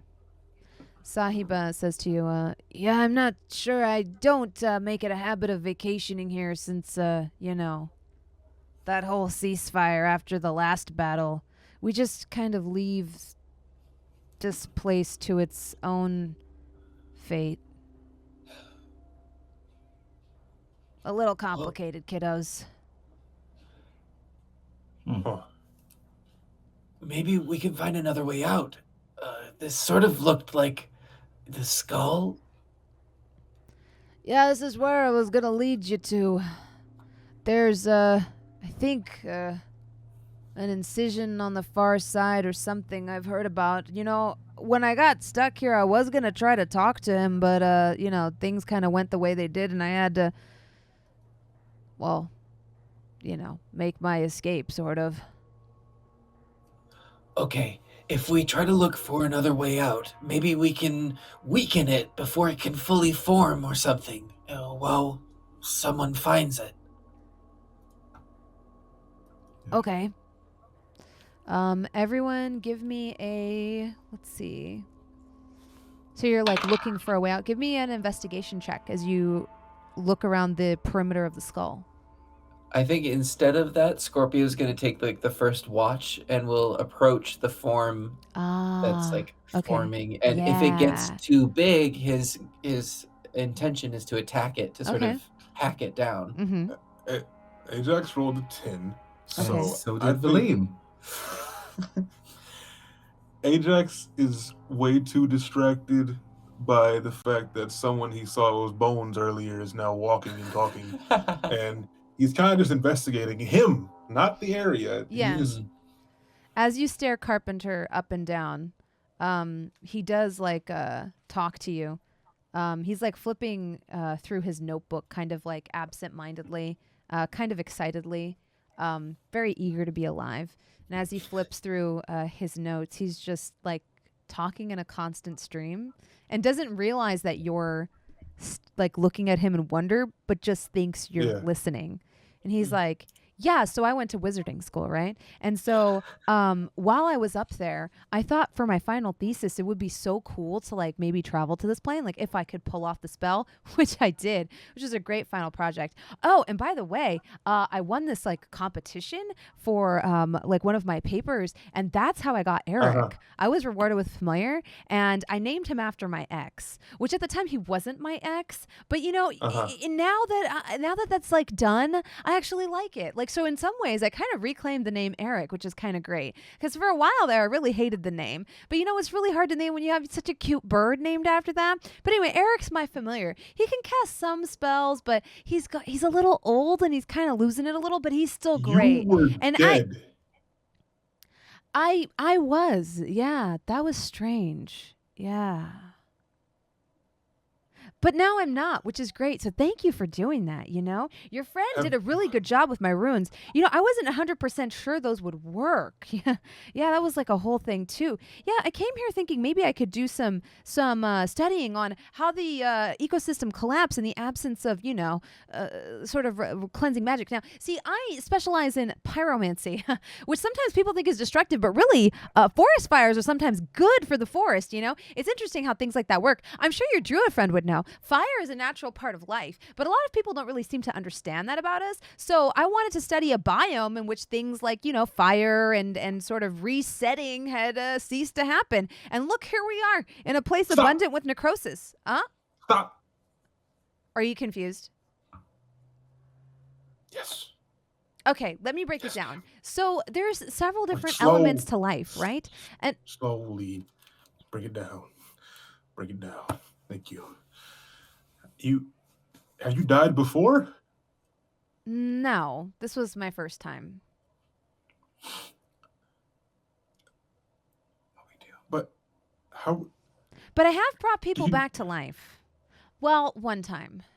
They were missing some parts, but for the most part, they were really good. Your friend, though, he did a really great job. I thought maybe I would be missing some parts, you know, when that spell started. I felt my spirit getting called, and I was like, oh, no.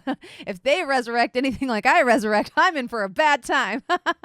Oh, wow. That was fun. Was there anything after? When you say this, like... he gets kind of quiet and contemplative. And he's like, well, there was, at least for me.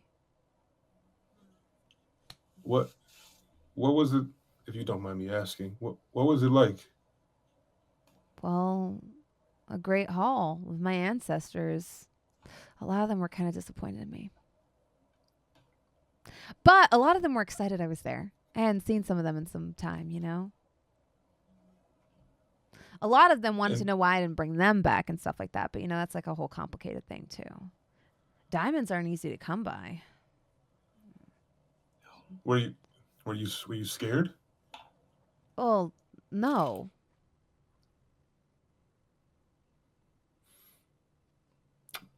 Are you afraid of dying? Dying was easier than living in some ways, but living is great too, right?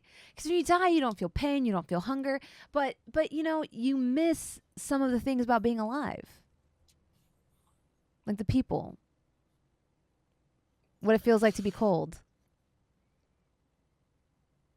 Yeah. What it feels like to have purpose.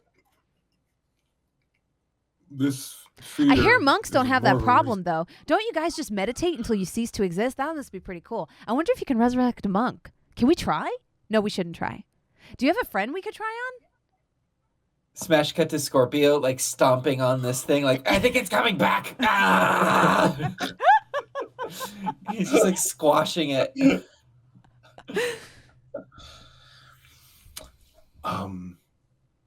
No, I'm kind of indifferent on it at this point, but I'm more so worried about someone else.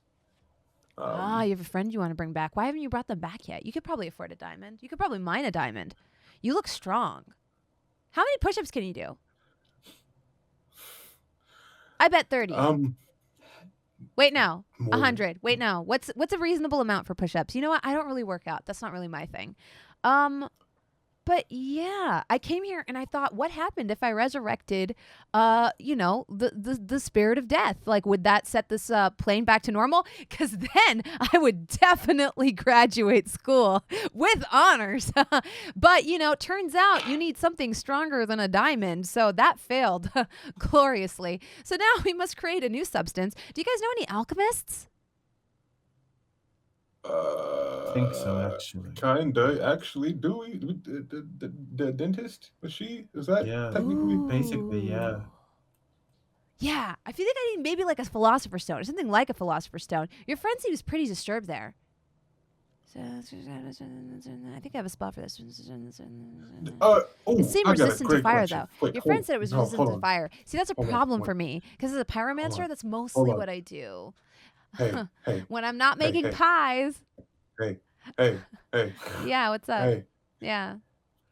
You came here on purpose, based on what you're saying, right? Well, yeah. It's like a study abroad project. We all have to do it. So you know how to leave. What was it? What was this thing? You said? A study abroad? This was your study abroad. Well, yeah, I chose it. I wanted this to be my graduation project. Yeah. So continue. So you know how to get out then, I imagine. Yeah, I think I probably could. I still need to take some notes though. Oh gosh, how long have I been dead? I think I've been dead for a while. Oh my gosh. Am I going to go back and there's going to be a bunch of young kids in my class now and then they're going to make fun of me for being old? Oh, that would suck. Is this how people dress now? Oh my gosh. Well, the quicker we get out, quicker you can find out. If you could potentially help us leave, maybe? Well, I'm not really ready to leave. I mean, but I suppose we could. It's just, you guys do such a good job back there. Thank you. What you don't have to come with us. We just need to get out. Unless you have to come with us when you do that. I don't know. I just my kid is allergic to these things that are here, and I can't fight these things all the time. Oh, your kids. Yep, that's your kid. Yeah. Oh. Just you look so young. Just thought, young dad. Cool. I'm into it. It surprised me too. I thought you guys were here like on a spring break or something too. You're so just like young dudes doing your thing. Oh no, we got trapped on this side. Oh. We came to help them. Oh. And this thing won't stay dead. As you stomp on it, you fear it continues to rise out of the ground. Stop it. And you feel a tremor kind of move through like the earth as it does, like a psychic tremor as the entire skull kind of reverberates. And above you, you see like a kind of groaning, or like you hear a grinding and groaning sound as like the eyelids, as it were, like kind of blink and you see light kind of flood into this chamber you're in. Is there an outside? Yeah, you see like an outside, kind of like branched between almost, or like filtering in between what looks to be branches intersecting each other. Scorpio's gonna move forward to see if he can see any sturges outside. Yeah, go ahead and give me a perception check. Okay. 14? Yeah, you don't see anything out there. And as you look up, you actually see Carpenter kind of come over and he like finds another spider on the ground. Once again, cups it between his hands. When he opens his hands, the spider has disappeared. But this time, instead of touching the ground and then the walls himself, he touches either side of your face. Oh. And says, oh, yeah, you should probably go take a look. We could probably get out through there. Oh, okay. Probably before this brain is fully formed. Can you keep an eye on it? I think it keeps trying to form. I can try to hold it. Do you think hold person works on a giant sentient brain? I don't know. Oh, that's right. And you see him start to mutter while he like flips through his notes. And Scorpio sort of walks over to the wall and tests, like puts his hand out and sees like, oh, it's sticky. Yeah, your hand just like sticks onto it. Like there's almost like a suction cup. And then he just launches himself up towards the eye socket and will skitter. Terrifying. Yeah. As you skitter up and find a way through where some of the branches overlook each other, and you're kind of like standing on top of it now. You're standing on top of what would be the bridge of a nose. And you see a face down below you as well as like slowly blinking eyes. The eyebrows are made of what look to be like almost like bushes that have kind of melded into the ground. And you see a face that is like kind of overgrown and kind of a part of the earth, but also at one point was like jutting out of it, you know? And you see eyes that are formed of like multiple different branches kind of forming the iris, and like two pupils formed out of just nothing being there, if that makes sense. Yeah. But eyes formed of like wood and plants that have kind of like consumed this like decaying corpse thing. Hello. As it says, you feel a lot of movement as the mouth kind of moves somewhere behind you. This head is huge, and you hear it say, Deco. Scorpio. As you say that, you hear Sahiba down in the depths be like, oh, is that him? Oh, we should, can you throw down a rope? Yeah, I still had one. Is it still on me? Yeah. Yeah, they'll just lower it down the socket into this thing's eye, I guess. Sorry. We'll be right out. Sahiba leaves Thara since it's much too large for the small hole behind, and she kind of tries to climb up and then kind of kicks Ajax and says, help me. What are all those muscles for? I'm old. I got arthritis. Okay, come on. I'm gonna just pick Sahiba up. Come on. Yeah. And I guess whatever's comfortable for her, but I'll try to put her on my back. Go ahead and roll athletics.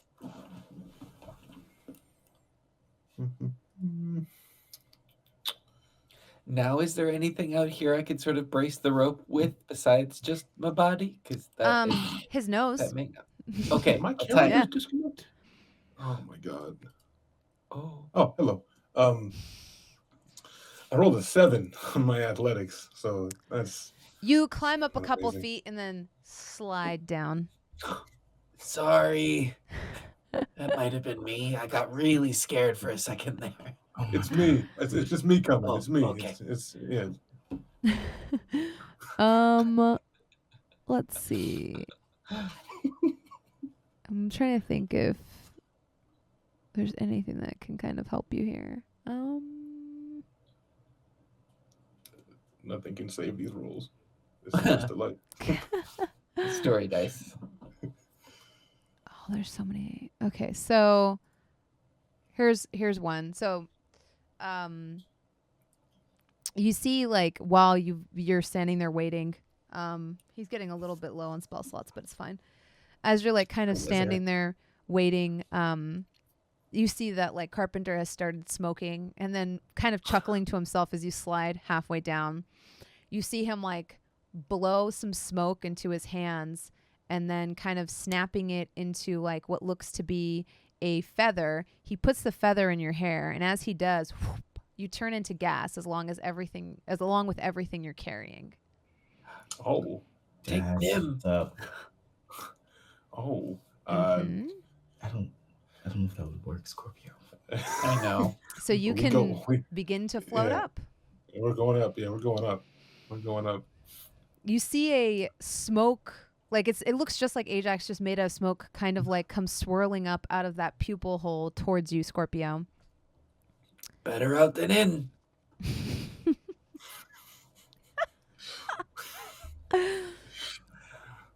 What the hell? I didn't do this. I don't know what.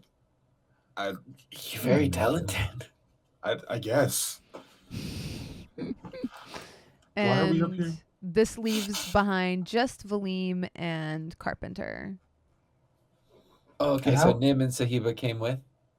No, they got left. Sahiba came with because Ajax was carrying her, but Nim and Lulu are kind of still on the sleeping buffalo mount because the buffalo is too big to get through the hole. Mm-hmm. Yeah. We're not leaving without Dara, so I'm not worried. Yeah, you can go back. They're not going anywhere. How big is it? The pupil hole? Yeah. It's about like a little, like 4 feet wide, I guess. Okay. And how high up was it? It's pretty high up. It's about like 60 feet up. Good rope. What? My rope. Good rope. I'm going to Carpenter, come here for a second. He walks over to you. Get close. Wait, what do you say? I said get close. Oh, okay. He gets close. And then I'm going to use my Staff of the Python to summon Lorelei and just have her lift us up as high as she can. Mm-hmm. Yeah. Yeah, this gets you about to the, this gets you up, and Lorelei manages to get up too on top of this creature. The face underneath you shudders as, wait, is Lorelei too big to get through the hole? I probably, so I feel like she might just bring us to. Yeah, she brings you to and then turns back into her staff form. And you're able to like snatch her. And Carpenter is like, oh, that's a neat trick. That's really cool. Yes. How'd you learn how to do that? Can Eric do that? Eric, what do you turn into? And you just see Eric kind of sitting there like happy, pleased as punch, shifting from one foot to the other, doing like that weird neck dance that birds do. Oh. And he's like, you know what, Eric? It's fine. You don't need to turn into anything. You're perfect the way you are. Just perfect. He's already a friend. Exactly. He doesn't need to be anything else. Exactly. Look at him. Look at how big he's gotten. You see him like now holding Eric by both wings. Look at him. He's so big. Oh my gosh, I love him. All right. Okay. Well, this is Daco, huh? Oh, God of regeneration. Oh my gosh. He's just laying here. I don't know what I expected. And you just hear finally Sahiba be like, do you ever shut up? Oh my God. All right. Someone had to. That was the god. See, Carpenter looks kind of sheepish. Like, boomer. He's probably older. And Sahiba speaks to the creature beneath you. As you kind of look around, standing on the face of this creature that is like sprawled out under you, the image that I would like to place in your mind is that of like excess of sprawling, gratuitous excess of growth unchecked as it branches out from like what used to be like the corpse of this giant into just endless nothingness. It is laying upon the surface of this planet like with great greed and laziness and comfort. It's perched or kind of laid back with its grasp kind of far exceeding that of what is decent or moral. And around it, now that you're standing kind of from this like high spot, you just see a planet like kind of being an earth being choked out just by life growing unchecked. What was once green and good and full of vibrancy has started to become twisted and corrupted underneath its own weight, underneath its own sort of greed in some ways, underneath its own unwillingness to let go. And you see like a face underneath yours, like I said, formed of stone and vine and branch and leaf. Most of it looking like the sort of underbrush of a forest after many falls have passed. At one point, you could maybe see this face being vibrant green and sprightly, but that time has long since passed. The eyes that blink kind of dully at you almost look half asleep. And Sahiba kind of stands awkwardly, on one of the cheekbones, and is just like, hi there, Takeo. Had long time no see. Hey, buddy. And you see like the eyes kind of like shift to the side and register her, and then you hear like a deep like, Sahiba, maker of stars, creator of the Star Forge. Why do you find yourself in my realm? Be gone with your foul beast and your small, insignificant friends. You see Sahiba kind of grumble. That's just rude. Listen, Takeo, I never ask you for shit, honestly. So I'm going to just need you to help out my friends here, all right? We want to leave.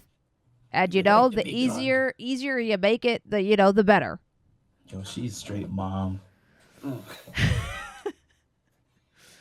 You hear, like, the voice kind of rumble, like, with a laughter.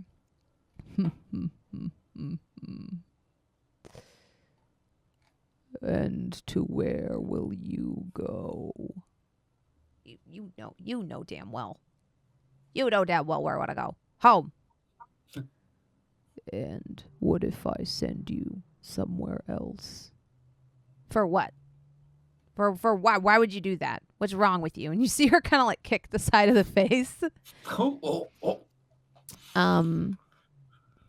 And you hear like the voice kind of underneath say, you all always have talked down to me until you have need of me. You see Sahiba's face kind of like, you see the lines in her face deepen, and she suddenly looks like 10 years older than she normally does. And as she does, she says, you see like a almost an aura around her begin to darken. Oh. And when her voice comes out of her mouth this time, it comes out with like a sort of like depth to it, a baritone that you're not used to. And she says, before I was the god of the forge, I was the god of war, and you would do best to not forget it. She's going to try to roll for intimidation. Yeah, I'm intimidated. Y'all, we should not be here. How did we get here? I'm trying to go home, bro. Miss my bed. I ain't have a bed. I ain't got a bed. Bedroll. I ain't got a bed. As she says this, you feel like I said, you are all intimidated as well. And you see like the brow of the face, like beneath your feet, quiver a little bit. And then he says, very well. And there's like a moment of silence. And then somewhere off, like kind of to your right, you see like a faint glow of light. And as you do, you see that down below, in the skull below you, down to the right, one of the pools has begun swirling with like a faint purple color.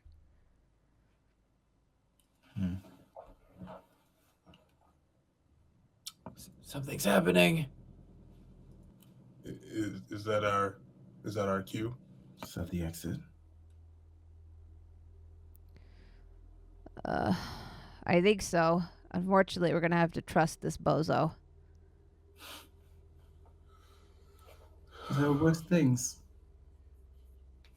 Well, he knows better than to hurt us, because if anything happens to you kids, I'm going to come back and cave his stupid skull in. I believe you will, and he should too. And, you know, maybe he'll come back to life, but it's not going to feel great. All right. Sorry for having to climb into your eyeball again. And Scorpio will start to descend on the rope. Mm-hmm. As you actually don't even have to descend on the rope. You feel like almost like font of power coming out of what is like one of the pupils, emanating from the pool down below. It occurs to you that maybe this is formed of what used to be this creature's like vitreous fluid from his eye. Right. The power of it kind of comes out in like a strange, like almost like a gravitational, like propulsion force emanating out from the pupil, and the purple color kind of like comes beaming out of the eye. We have to make sure we all leave. Sahiba looks down and like tells Thara, "Come, Thara, into the swirling eye goop." And you see Thara them in the lamp. Yeah, and you see Thara down below with the children go plodding towards this like gravitational kind of well that's like has like these strange kind of forces manipulating your weight. And then you see Sahiba kind of step into the pupil, and she doesn't fall, but rather like begins to slowly descend, in like a strange, like sort of swirling fashion. And behind you, you see Carpenter be like, "Oh yeah, no, I gotta try this. This is so cool. Yeah, no, I have to see where this goes." And you see him step into the pupil as well. Scorpio bends down and does a sort of like pat on the ground face and just says, "Thank you." And then we'll slowly take a step into the portal. You all begin to like slowly descend. As you're slowly descending, Carpenter says to you all, "Hey, by chance, did anybody like have my bag?" Yes. Oh, cool. Thank you. You see him like reach in, tear open the lining, and pull a note out of it. But then he hands the bag back to you, kind of dusting off the mud off of it as you're like slowly descending, completely unfazed by this weirdness that is happening. Hands it back and he says, "It's the least I can do." He taught him Valym invisibility. disappears from existence. That was perfect. No! Valym! What did you do to him? Bring him back! Oh no! Oh my goodness. I will say on Ajax's descent, he does like he gives the face thing a good old smack. And it's like, "All right, big guy, be back never." It was nice meeting you though. I'll never ever intrude ever again. I promise. Thank you. You're great. Awesome. And then as Ajax descends, after fully embracing all the madness, he just descends like this. Yeah, as you descend down, you float down like kind of in a hammock. And you go down like this, like Yep. feeling like the sort of thrum of energy as you slowly begin to like spin as you get closer to like the bottom of the pool. And you begin hearing like strange sounds as you descend. Some of it is like the sort of warping almost of time. You hear snippets of conversations you already had. You see snippets of things that have already happened. And then you realize that you are far below what would have been the surface of this pool and are descending through something else, gelatinous and strange. But it doesn't like, even though you can feel it, it doesn't like get on you, if that makes sense. But you can feel it. It's like moving through viscous air, if that makes sense. You descend through it and feel like feel the earth feel the space around you start to become warmer. And you see like snippets of like color and distortion around you as you pass through what you can only imagine as other planes of existence. Yeah. Basically. As this happens, Scorpio, give me like a luck roll. Go ahead and just roll a d20. Yeah. Okay, I'll see what happens. 1. On a luck roll. I'm going to take a picture of it. It's a 1. Crazy. That's crazy. No. There was like such a small chance of this happening, and now. Oh, no. We'll hold for a minute and hope that we can get Valym back. As you descend, you see a sickly green light pass you. And then you begin to feel a pull. Oh, no. You begin to feel like a tug. And as you find yourself like kind of being pulled sideways as well as downwards through this like thin, thick, viscous air, the warmth kind of begins to go away. And instead you find yourself feeling suddenly very cold, like that day you were in the well. Oh, no. And before you see this time the size of the horizon, a giant, sickly green, flaming eye. Its corona reaches out as far as your eye can see. In fact, it seems like it's enveloping you. The pupil is as cold and dark as you could ever imagine, but now at this size, you can see what the pupil is comprised of. Thousands of black hands reaching out in agony and pain and desperation towards you.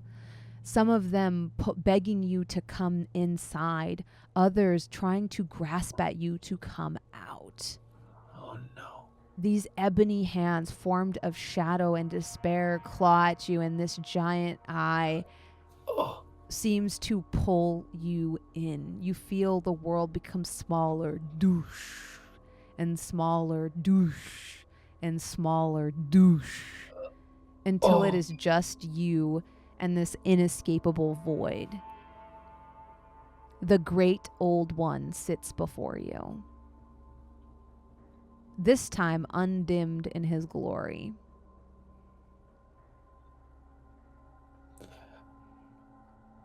Hello. Hello.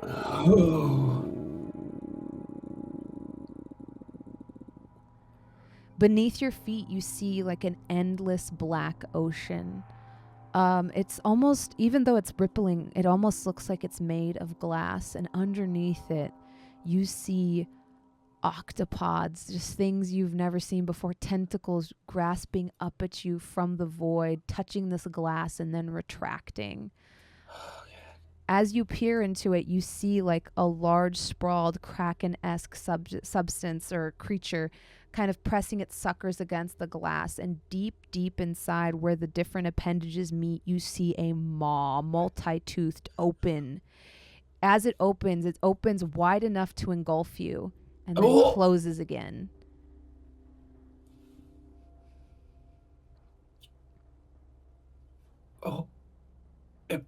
Did it go around me? No, it's just below you. Oh, okay. Yeah. So you're standing above like this void that opens into a multi-toothed like abyss essentially. I was trying to get back. We were trying to get back. Do you still believe in hope? Honestly, it's been one thing after another, but I have to believe in hope. I lose my memories. The only thing I have is hope. Hope that my past was good, and hope that my future will be better. Roll persuasion. Okay. 18? You see the cephalopod underneath you kind of like draw away a bit. And you see the giant quivering eye kind of almost seems to retract in some way. And it says, "Do you not find your freedom to be at the expense of your memory, free of guilt, free of consequence, freedom?" But I have to rely on the lessons of my body. I feel like I can't learn and grow if I don't remember. Everything I do is muscle memory. It's rote. It's been ingrained into me. Why I have no not freedom if I'm stuck. replace instinct with that which drives us all?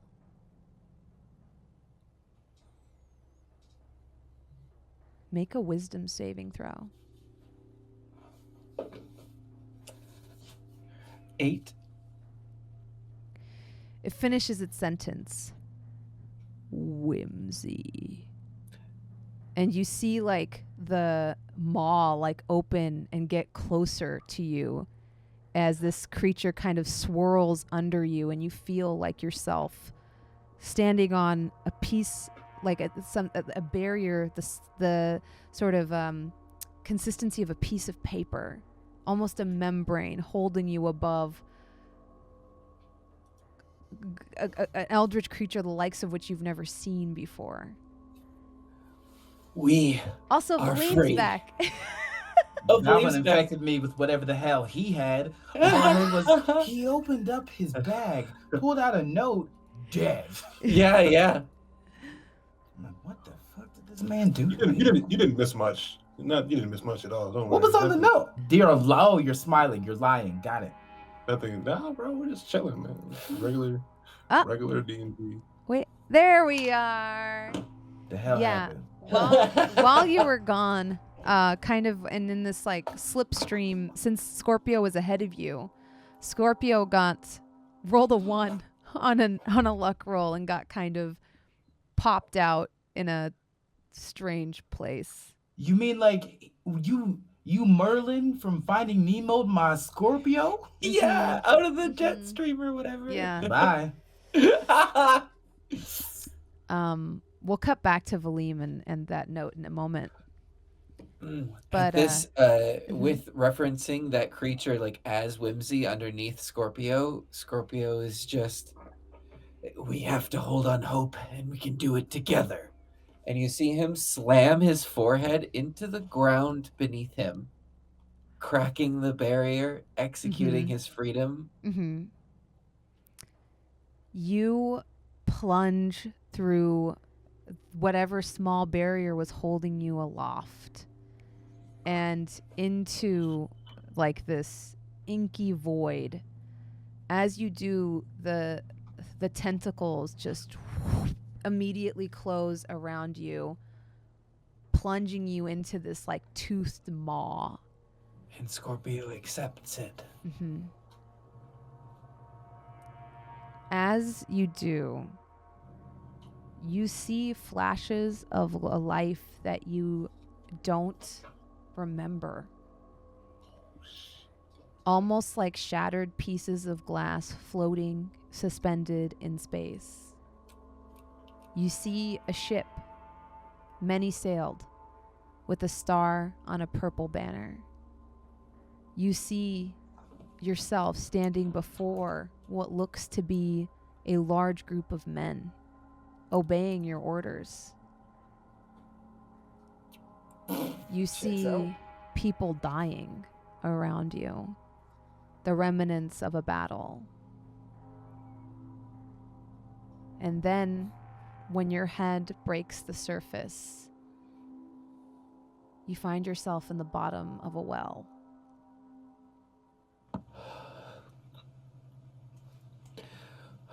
I can get out of this. And Scorpio will do the tried and tested technique of like creating the pressure to make his way up. Yeah. So you make your way up, and you're able to do so easily this time. You've done this several times. And when your head comes up, you see next to your face a snuffling nose. What looks to be a large pig kind of snuffling around in the dirt around you. Its feet clattering on the cobblestones. Hi. And Scorpio will get out of the well and sort of reach out towards it. Yeah, it's a pig. Where am I? When you look around, you see a cute town with Bavarian-style buildings. You see a large candy shop some distance away. And you see... Is it Leavenworth? Yeah. Yeah. Leavenworth. I'm back. I'm in Leavenworth. Well, I'm back. Ooh, where's everyone else? Speaking of... I was going like 10 minutes, y'all. What the fuck? Yeah, I know. Yeah. Valym, the carpenter takes the note from his bag and kind of like puts it in his pocket, and then trying his best to make the bag look nice, dusting some of the dirt off of it. He says, here, this is for you. It's the least I can do. Was that a last rites note that you had for someone if you were dead? Yeah. Oh. Is instructions on what to do with my spellbook. Oh. I didn't want it falling into the wrong hands, do you know? Yeah. Do you have bad things in there? But this is for you. Oh, okay. Well, thanks. It's like mostly empty, I think. And you see him like pull more stuff out now. Stuff that you're curious could even fit in there.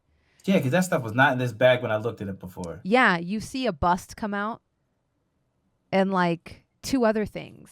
And he says, okay, yeah, no, that's all I need. The rest is yours. And he like puts it around your shoulder and says, there you go. Your very own bag of holding. You know, you just got to attune to it. But let's go. Once you have it, you know, it's yours. Yeah. These are hard to come by, but I just, you know, I felt like you guys should have it because you brought me back to life. The least I could do. What else is in there? I don't. Oh, Eric's treats, and you see him pull out like 2 mice.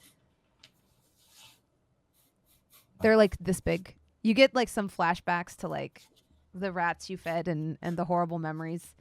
Don't things die in the bag of holding? Things? Well, unless they eat other things in the bag of holding. See, that's the secret. Oh. Yeah. Oh. Yeah. Okay. I think things can suffocate in there too, though. Thanks, Carpenter. Yeah, but the only thing you don't want to do is put one of these into another one of these. Why? What happens? It basically opens a temporal rift that can like kill everyone. Oh. Yeah, it's like a paradox or something. I don't really get it. My teacher tried to explain it to me like 4 or 5 times now, and I keep telling you, once every 30 years, some kid tries it. Were you that kid? No. Oh. But I did know the kid who did try it. But yeah, it's all bad. But you know, it's fine. So yeah, this should be safe. I think I've gotten mostly everything out of it. There is like a 2% chance when you reach in, you might reach into my temporal slip space, which is why I'm trying to clear out the stuff at the beginning, but it should be fine. Is there anything on there you shouldn't see? No. Yeah, it's just wizard shit. You know how it is. Oh, man. You got to visit me sometime. How? Rook's Reach. I got to go submit my thesis paper. I guess technically I failed. But I wonder if getting a ride from Takeo might count as a successful thesis. Either way, I got to find a new final project now. My teachers are not going to accept this. Also, I'm pretty sure I missed the deadline by like 200 years, so that'll be interesting too. Yeah. Is Solace Point still at war? What? I think they were at war when I left. Are they fine now? Did they figure it out? I'm pretty sure, yeah. Oh, weird. Weird. Why? I just thought that was never going to resolve itself, you know? What was the cause? Oh, who even remembers? People start fighting and then they don't remember why, you know? We try to maintain neutrality. You know, up at school they tell us to focus on our studies and, you know, they really don't want us to go on to become war mages. Although I know a couple of people who did that and made a pretty penny. Eric, do you know how to perform experiments to change someone's blood? You see, you ask Eric this? I mean, not Eric. God. Carpenter. Carpenter's like, yeah, you know, actually, I think I could. I think if given enough time, you know, that would be a great final experiment. Good. Or final paper, I should say. I know someone who has celestial blood, and I'm trying to figure out how to turn it into draconic blood. Draconic blood. Now that's interesting, like a total body transfusion. Yeah. That is interesting. You know, I know a dragon. Or at least I did know a dragon. Maybe he's still alive. You know what? Dragons live for a long time. He might still be alive. I could talk to him. What color was he? Green. Oh. Okay, sure. Yeah, I used to be friends with one. They're actually really smart, you know? They get a bad rap. And you're saying this like as you're descending through this portal that's like kind of like moving through like almost jelly air. Like it doesn't get on you, but it feels viscous and strange as you're like kind of descending through it. Carpenter is sitting cross-legged. And yeah, you notice like, to describe him a little bit more, his hair is pulled back in a ponytail that has like several braids in it. His eyes are green and he has like kind of eyeliner that goes kind of up in a wing and then down the sides of his temples a little bit into like a beautiful like sort of rune. He has like a one black line descending down from his chin, and you notice that his beard is has been shaved in the middle and comes down as like two very long braided kind of mutton chops on either side of his face. That's wicked. He has gold rings on both sides of them, like they both end in these like gold rings, and he kind of like plays with one like sort of absent-mindedly. And he's like, I do need to get out of these clothes, though. You know, it feels weird to wear pants. I haven't worn pants in so long. It's just weird. Because, you see, we wear robes, you know? So this is weird to wear pants. They feel so constricting. I feel like I'm pulling it out of my ass every 2 seconds. Oh, you guys are so funny, you pants wearers. You just see him continuing to, like, descend through the putty in a constant stream of, like, just consciousness emitting from his mouth. There's a point where Valym's like, oh my god, he just keeps going. Yeah. He just keeps going. You see, as you're like quietly listening to him like just talking, how pleased his familiar Eric is. Yeah. Oh, Eric is glad that Carpenter has another friend, isn't he? Mm-hmm. Yeah. Ugh. You see Eric kind of like now instead of on his shoulder, Eric is like perched on his head. And is like, you know, kind of still doing his like weird bird dance, like kind of walking around in circles. While we're descending? While you're descending. Go ahead and give me a luck roll. Just a naked D20. Hey, pro tip, don't roll a 1. Yeah, don't roll a 1. 16. Okay. Yeah, so as you descend, you see the color of the colors of like this tube, essentially, is what you're descending through around you, kind of change. It's almost like looking through very thick glass. There are scenes on the outside, but you're not quite sure what you're looking at. And then you feel like yourself stop.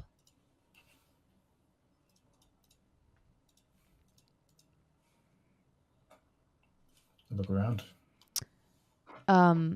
Yeah, if you like kind of push out against this like sort of 4-foot cylinder you're in, the viscosity of the air just kind of gives way. What the hell?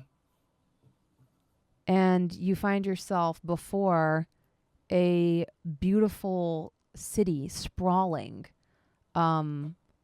You're at like sort of the gates coming to a bridge, and the bridge reaches out across the river. When you look around, you see the sun. It feels warm and just you're kind of grateful to see it after the stagnancy of the plane you were in. And you see it beating down against the ripples in the river before you. Off on the right, you see the sleepy little town of Leavenworth. But in front of you, you see the sprawling, smoke-filled city of the Stackton, kind of almost like yawning and bringing you in with open arms. It's beautiful. Carpenter comes out with a pop behind you and is like, the sun's over there and the river's right over here. Oh, God, what is this place? This was not here when I was here. Anyways, oh, my gosh, is that a stupid village? This village is a city now? Oh, my God, I have so much to catch up with. Stackton? What the hell is a Stackton? Stackton. That. Where's Lennar? What's Lennar? You know, Lake Lennar, the city that sits on this is the Lennar River. It's a bit north that way. What is it? This is Stackton. I've never heard of this place.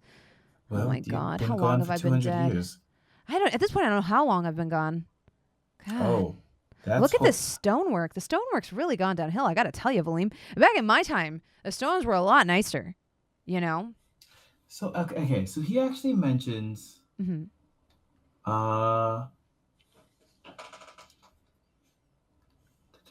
me see. What's a good gauge of time?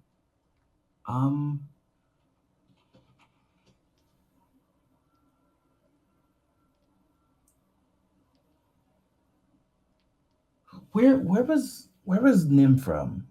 Solace Point. Solace Point. Do you know of Solace Point? Yeah. Okay, so Solace Point hasn't changed. Do you know about Wind Hollow? Wind Hollow. Yeah, I think I've heard of it. Yeah. Okay. Did you know that Wind Hollow has a jail? Wind Hollow has a jail? Weird. Do you know there's jails? They don't just execute people anymore? Why do you need a jail to put them in? You don't know anyone by the name of Leander, do you? Leander. I'm not sure. I have to think about it. Disguise self to look like Leander. Okay. He looks at him. Let's see if he recalls. I'm going to roll for it. Yeah, no. Not the faintest clue. Oh, good. That would have been concerning. I'm just happy to hear Solace Point is okay. Last time I checked, they were at war. Crazy. Oh, man. Oh, well, I guess I better start walking. Got a thesis paper to put in. Well, you said you'll be at Rook's Reach, yes? Yeah. You know what? I think I just teleport there, you know? That probably makes more sense. That wasn't nearly as interesting as I thought it was going to be. I honestly just did that on a gamble. Because I was half wondering if Daco, just to piss off Sahiba, would, like, send us to, like, you know, a plane of eternal fire or something like that. I just thought that would be kind of cool. It'd be kind of amazing. I'd be down for it. I bet you can't teleport to Rook's Reach right now. He disappears. Thank God. I didn't think that would work. Oh my gosh. Thank you, Sahiba. Thank you. As you say, thank you, Sahiba, you see her, like, next to you, like, almost popping out of thin air and space as well, with Thara in tow, being like, oh, you're welcome, kiddo. I'm sorry I got you stuck over there. I'm trying. It's just sometimes I got bad memories. And she, like, kind of pats you on the head. He talked so much. He did. He would not shut up. And you see Oh her my gosh. pull what looks to be little tufts of cotton out of her ear. That's smart. I should have done that. Wait, is that why you've been having trouble hearing? Yeah, that kid would not shut up. Is that why you couldn't really hear us when we were in the cave? Yeah. I mean that child did more psychic damage to me than the giant floating undead brain, if we're being transparent. And I look around. Where's everybody else? Speaking of, Ajax, give me a luck roll as you descend through this viscous pudding. Come on. This just one time I asked you spare me of these rolls. That's all I want. That's a 6. You were close. That was an 8. Mm-hmm. Not quite a 1 that the poor Scorpio Not a got. 1. Not a 1. You feel yourself descend down in like a gently kind of undulating fashion until, you're relaxed. And as you do, you kind of drift off. And when you open your eyes, you're no longer in this strange temporal tube. You feel your back against what appears to be wood. You feel your bum down on what appears to be soft hay. You hear a commotion nearby. I'm gonna get up and look. As you get up and look, you see what looks to be a giant lizard creature. It looks familiar to you, like your own Senor Albert, but about tripled in size. You said he just learned Spanish more. And he says in a voice that you can't understand, Ajax, hola. And he is about the size of Tootsie now. ¿Cómo estás? Or actually, that's not his voice. He's more like, ¿Cómo estás? And you see, like, there's the commotion is coming from, like, two people arguing about this giant lizard. Its claws are huge now, by the way, Ajax. It's got those Gila monster claws. So each claw is about the size of your forearm, you know? It's huge. Its tail reaches out behind it in this like strong muscular fashion, but his eyes, his expression is still the same of our beloved Albert, with a little bit of a double chin, a little bit of flap to the jowls, and a general laziness.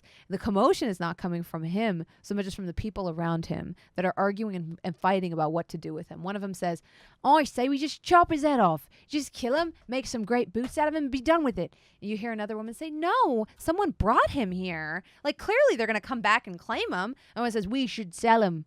He'd probably catch a fetching price. I'm pretty sure those people abandoned him here. You know, they're behind on their tab. And another one says, like, well, no, the horse is still here too. Does that mean we what do we do with the horse? And you hear them like arguing, like, it's taking up all the spot. It's eating all the food. They left him here. They've abandoned us with this pox. And you just see Albert being like,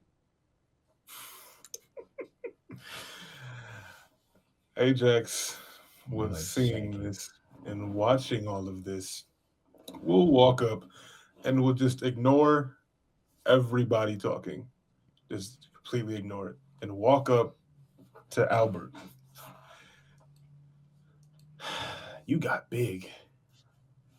his tongue comes out and licks you gently on the cheek and then goes back.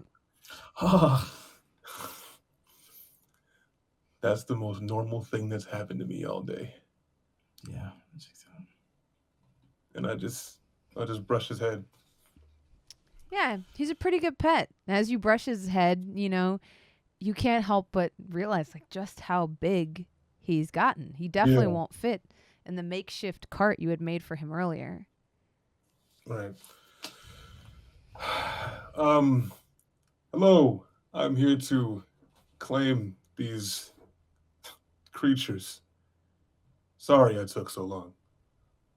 Tootsie, upon being called a creature, snorts. This beautiful creature, dark brown Arabian. You see her like eyes flare as she like snorts and stamps the ground. Interest to assist me. I forgot to turn off the alerts this time. Remembered everything except the alerts. Oh, creature and just beautiful horse. Don't give me that look. Do you want to get back to Valym? Okay. This. You smell bad. You can't understand me. To you, that was just a whinny, but you smell bad. And you're ugly. That's true. I'm going to take any sign of response as good. It's like, you understand me. Okay. Yeah, I would. These are mine. The stable hand comes forward, like almost like relieved to see you. And it's like, where have you been? They were talking about killing your dinosaur. Yeah, I know. Sorry, forgive me. Listen, 50 silver and just go, okay? You say how much? 50 silver. This one has eaten just about everything we've put in front of it. Okay. So, 50 silver, right? Yeah, 5 gold, 50 silver. Silver is a better denomination for me to break down. So, what if let's work with me here, okay? I've been through hell today, all right? And I apologize for any trouble that I may have caused with my things. Dinosaur? Yes, we'll call it a dinosaur. So, all I've got on me right now is 4 gold. I can bring you the other one. You want to take this as a down payment, but as of right now, I can't afford this. Roll persuasion.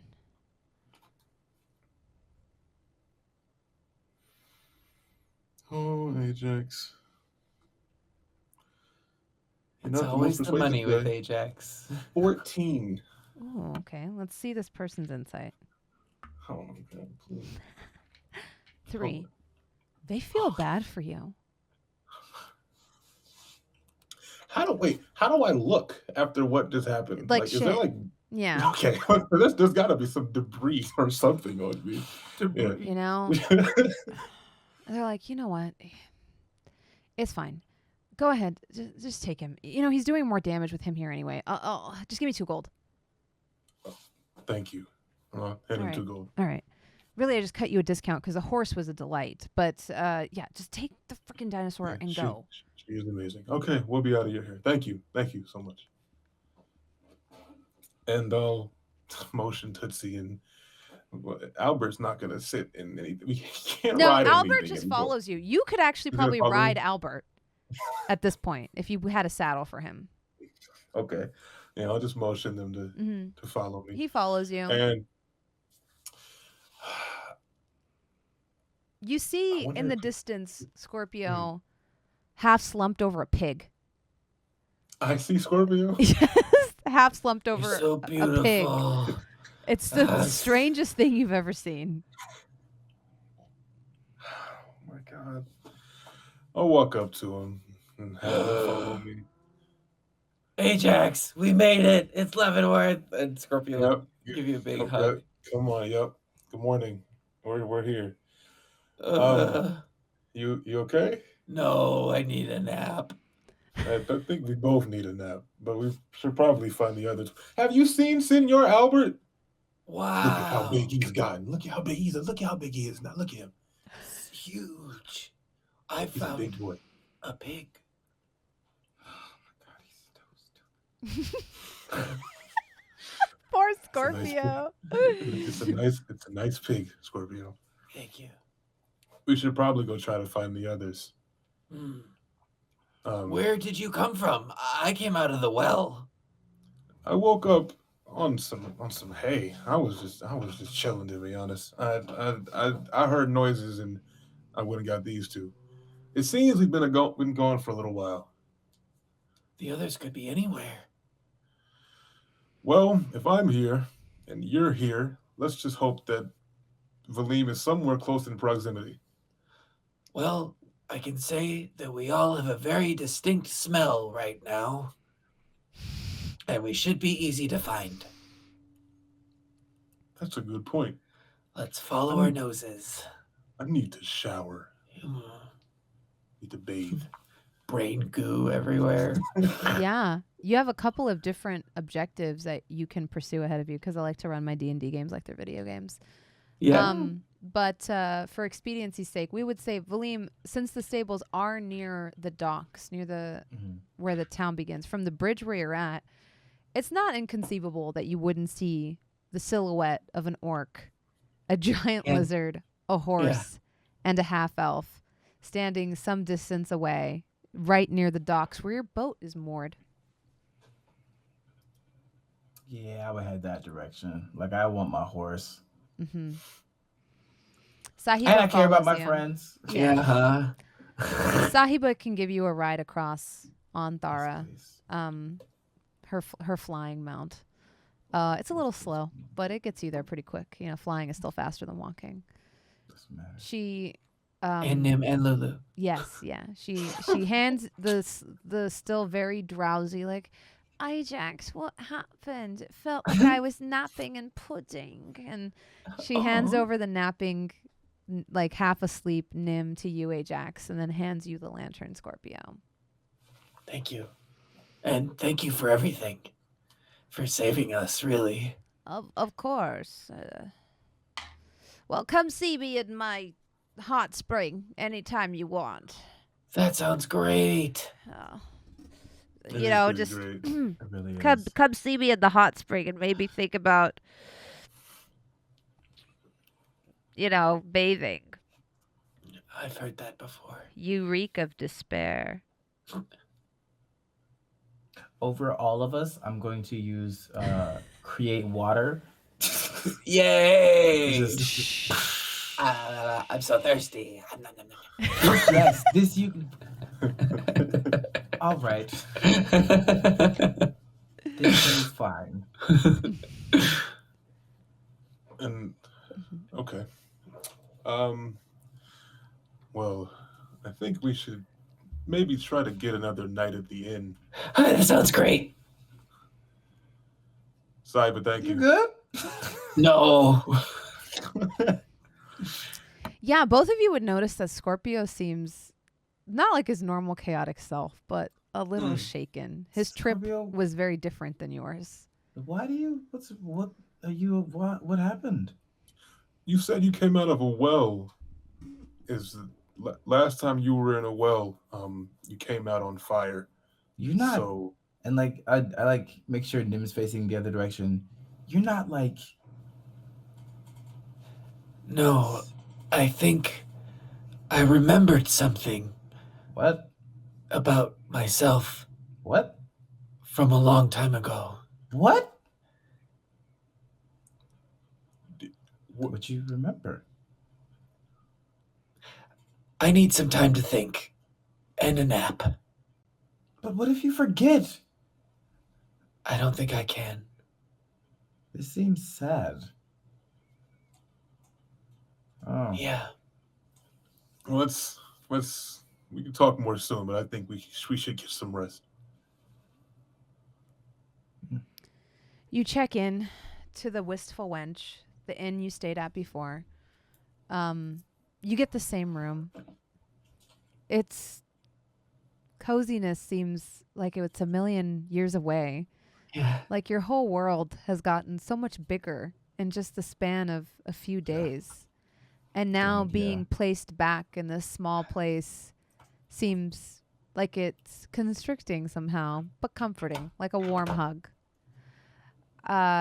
You all settle into bed and go to sleep. You know, the house physician, the best that they can muster, Ajax, lets you know that Nim will be okay. Just needs to sleep it off and wait for some of the scourge sort of like venom that they're having an allergic reaction to kind of wear off. Yeah. Makes sense. They give you like a sort of anti-inflammatory tea to help keep Nim's fever down. But other than that, tell you that it's a wait and see. Okay. And that they'll be okay in the morning.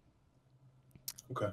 You all nestle into bed, and sleep takes you. The hard-earned luxuries of a long rest. I would like to. I want to point out.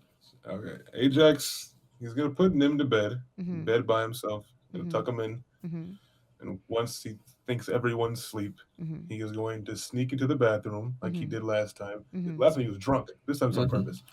Opens the door, closes it, gets in the bathtub, doesn't run water, fully closed, gets in the bathtub. This all you hear, for those that are awake through the walls, is just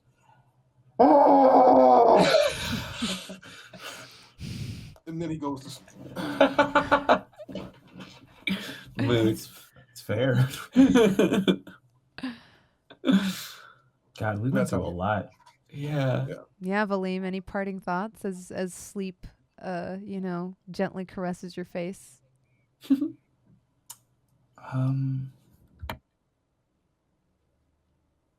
Valym probably pulls out the totem that he was given, the owl. And then puts it away, looks out into the street.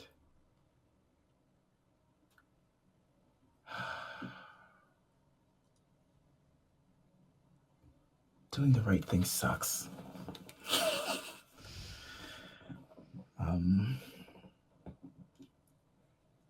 And then probably like looks over to the others asleep.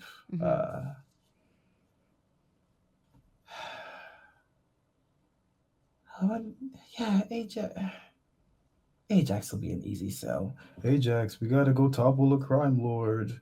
Okay, Valym. That's probably what it'll be like. Okay, I'm going to sleep. And I pull out my psychoactive acid and I look at Scorpio a little bit. Nah. And then I go to sleep. Scorpio, you go to sleep, and Good. The end. instead of your normal, like, sort of astral projection that you engage in, your mind is still seems fractured. Like some of the pieces of glass are now coming together, and you realize in your mind that you're now closer, almost like there's a tug of war between your master Akash and Whimsy, and you were somewhere in the middle. But as you fell into that giant monstrous abyss, you feel yourself almost slide closer to one side, not quite reaching it, but closer. As you do, you feel that telltale presence in your mind. And your sleep is like that of sleep paralysis. It's not the restful, worry-free sleep that you normally, although your body is repairing and resting, your mind feels weary as it plumbs over the thoughts of the day. And somewhere at the edge of your vision, you consistently see that robed figure that has visited you and materialized before you before.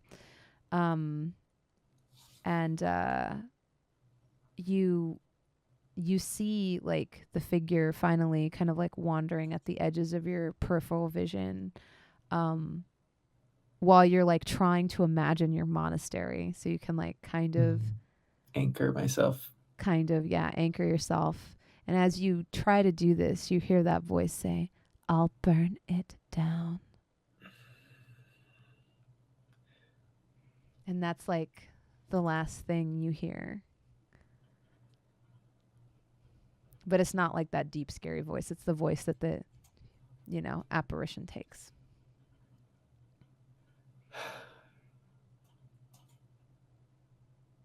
Don't. You are met with deafening silence. And Scorpio is paralyzed for the rest of the night. Yeah. You see like a faint green aura as your sleep paralysis demon. Nope. And every time you see it, your brain just once again imagines like the pitch black void full of crawling dark hands. Hands made of nothing but despair. And that'll be where we end our episode. Yay! Wow. Wow. Imagine if Ajax saw that. Right. Imagine if Ajax saw the great old one. No, Oh, no. Ajax would have been like, no, they would have, that scream would have shattered the earth. That bathtub scream. Even if he didn't get talked to, even if he just saw what Scorpio saw, he would probably just die, to be honest. the fucking kraken under the glass. No. Yeah. He would just, that's it. Oh, I think you're muted, Gabe. That makes way more sense. Hear me out. What if Ajax becomes a warlock because he makes a deal with Nim's dad and it's that is the patron? Oh my gosh. And it's like, all right, I need you to take care of my child. I'm going back to hell. But only if you give me the right power to take care of your child, you ugly horned son of a bitch. All right, here you go. I know Kung Fu. Sign me up. Who knows, man? Yeah. This guy's been through hell. Totally. Yeah, right? I don't know. I have no idea where he goes next. Ajax? Yeah. Oh my He just gosh. went to a different plane of existence. Like, What's funny is like, I think everyone else has been through worse. It's Right. just Ajax's life has been so, for lack of a better word, mundane. Yeah, or isolated. That Yeah. like the simple act of seeing someone resurrected was like, what? No. yes. I I'm love leaving the that city though. for the first time. I Yeah, like I'm leaving the city. every and- step Ajax takes is, this is the farthest I've ever been from the Shire. Yeah. Next step, Oh. this is the with this step, this is Exactly. the farthest I've ever been from the Shire. I mean, Next step. he met a god, swore Yeah. himself to a god, works for a god, looked into the eyes of the bison that came from the stars, saw existence itself, was in enlightenment for like 8 hours, and then came back down. Oh, I remember that where he was like all woke for like one Yeah. episode. Everything is but what I say it is, and it shall be. Yeah, I remember that. It was like for one episode, Ajax was like the most zen individual. And after that, he went back to, what the fuck? No!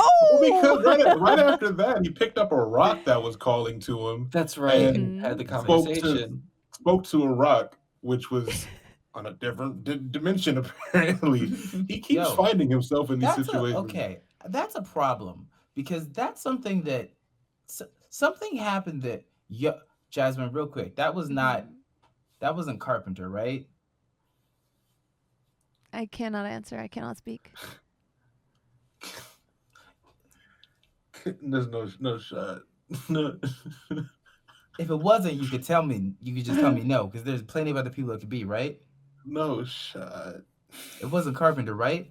Because the way you were speaking sounded kind of familiar. And I remember talking about planes of existence, and they talked to Ajax, not Valym. So Valym wouldn't have recognized the voice. No. That wasn't Carpenter, right? Jasmine? Well, I will say this. You know that Carpenter asked how many suns were in the sky. So, or not, No. or rather, you know the voice asked how many suns were in the sky, but Carpenter seems to know what Solace Point and all of that is. Uh-huh. So that is the piece of information I'll give you. He seemed to be aware of like what Solace Point was and what like the areas So Carpenter around would be were. after. Yeah.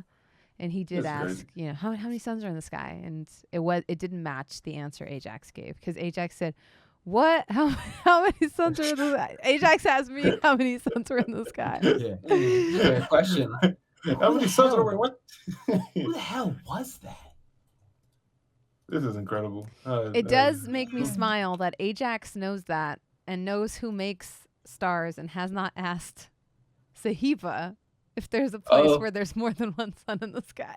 That's right. But Ajax wouldn't ask that. You know what I mean? Right. He also really hasn't had time to like really process the conversation with Sahiba, because ever since she came back, Scorpio and Valym have been on a different dimension. So it's kind of been You saved occupied. us.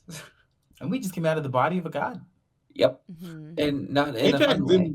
Ajax didn't even believe in gods when we went up to. That's right. Or it was to the monastery. We met Rena at the Yeah. and Yo, Oh, yeah. how are you gonna feel now that you've met a god? He screamed in the bathtub. No. How's Rena gonna feel? Oh, that's a conversation. That's You could flex. You could be like, Yeah. yeah, I've actually met a god. She'd be like, no, you haven't. She'd be like, well, all right, we gotta go to the hot spring. He knows me. What are you talking about? We have to go to the hot spring. Just trust me. A hot spring date. Yes. Yo, I was gonna say this is only gonna feed into Ajax's reputation of being a pervert, because somebody already told Rena that. Somebody already said Ajax has bad luck with women, or people always beat up, or women That always beat probably up was Ajax. Lulu. Yeah, That was Lulu. Was yeah. it? Yeah, and you know, Or Serena was like, why do women beat you up? Are you a weirdo? And now you're gonna be like, come to a hot spring with me so I can introduce you to God. Yeah. Sunflower said I grabbed her. Like That's I right. was like, wait, hold on. That is not what happened. Anyway, GG, everybody. GG, great episode. Y'all are fantastic. Let's do some shout outs. Where can people find you, and who are you? LordBalvin. Well, you know, she just said the name. LordBalvin, Balvin everywhere. TikTok, Twitter, Twitch, LordBalvin, for all the content that I'm making and doing. All of the opinions and different things I'm making. It's different stuff every day. So just follow me on Twitter and go from there. Perfect. Xanderific with 2 R's and 1 F. That's my bit. You stole it. Yeah, you can find me at Xanderific with 2 R's and 1 F on Twitch and Twitter. Notably this week, depending on when you're watching this, this Friday, I'm returning to LA by Night on the World of Darkness Twitch channel with my character X for the final season. So that'll be this Friday, but before that, this Wednesday, I'm going to be tomorrow. I'm going to be storytelling Vampire the Masquerade on Hyper RPG for Zach and Malika. So I'll be we're going to be doing a Thin Blood adventure. Ooh, Thin Bloods are fun.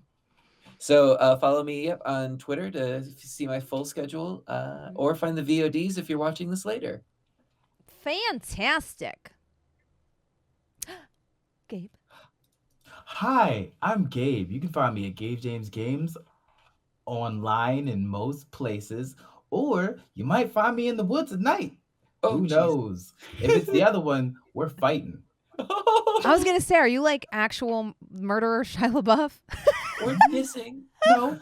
Okay, here's a weird statement. I had a very long conversation with a Ren Fair actor who I think got slightly startled, but it's murder if they die and arson if they don't. So I'm accidental arsonist Gabriel Hicks. We maybe don't want to admit to crimes on Twitch. In GTARP. Yeah.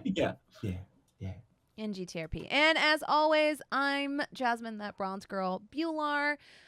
Next week, I'm going to be in LA for a gig, so we're still going to be attempting to go live with Shikar pending any technical issues. We should still be live. And I'll be live, I think, from Josephine's house. Woo! Come to us. Yeah, so that'll be kind of fun. You might see me and Josephine together. Or I'll be live from Vicken's house, who was our producer for today. So thank you to Vicken. Thank you, Vicken. I'm going to try to coax, just putting this out there, I'm going to try to coax Vicken to be a part of the stream and take up his character, Malesh, because that is from the first ever D&D game I played on stream. Oh, wow. And Malesh is his character. So I think it would be kind of fun to have a friend of the stream come on and reprise their role as this bastard. Yeah. That's my boy. Yeah. The prison breakout was Malesh. Yeah. That dickhead? He's not a dickhead. Yeah, He got us in trouble. This is like deep lore. So Malesh and Belinda at one point, this is deep lore. I don't know how much of this is canon to this universe, but Malesh and Belinda were mine and Vicken's original D&D characters that we first ever played on stream. And even though that campaign is a wreck in a lot of places, it's still close to my heart because it's the first time I ever played this game on stream. And our characters opened a brothel and sold fake drugs to kids, but they were fake, so it was fine. We were basically selling bags of oregano like it was marijuana, and we didn't think that was morally bereft because at least they weren't actually doing drugs. We just were, yeah. Very morally gray characters. Ajax's old crew is people that did very morally strained phone cases. Yeah. Yeah. I'm a very morally gray man. So, and you know, it tells us a little bit about what type of person Ajax was too. Hi, Josephine. Yeah, I don't know how much of that is going to be canon to Shikar, but these characters are inspired, not directly based off of, but inspired by ones that we played. Because when Balvin told me he was playing a half-orc, and then he wanted the magic item to be a haunted sword, I was like, that would be really fun if that was my old half-orc Belinda. So it was me passing the torch to my best friend that I got to play D&D because I had to convince him. But you guys have all been such wonderful players, and he was so nervous, and now he feels so welcome here. And that is in great part thanks to Gabe, thanks to Xander, thanks to Josephine, that, you know, thank you so much for joining me on this adventure. I hope you all have a great day. This show will rebroadcast on Sunday at 9 a.m. Pacific Standard Time. I wake up early just to do it. So if you want to watch it in its entirety, you only caught the last half, know that you have that option, and it'll be on YouTube right after that. Have a wonderful night, everybody. Bye.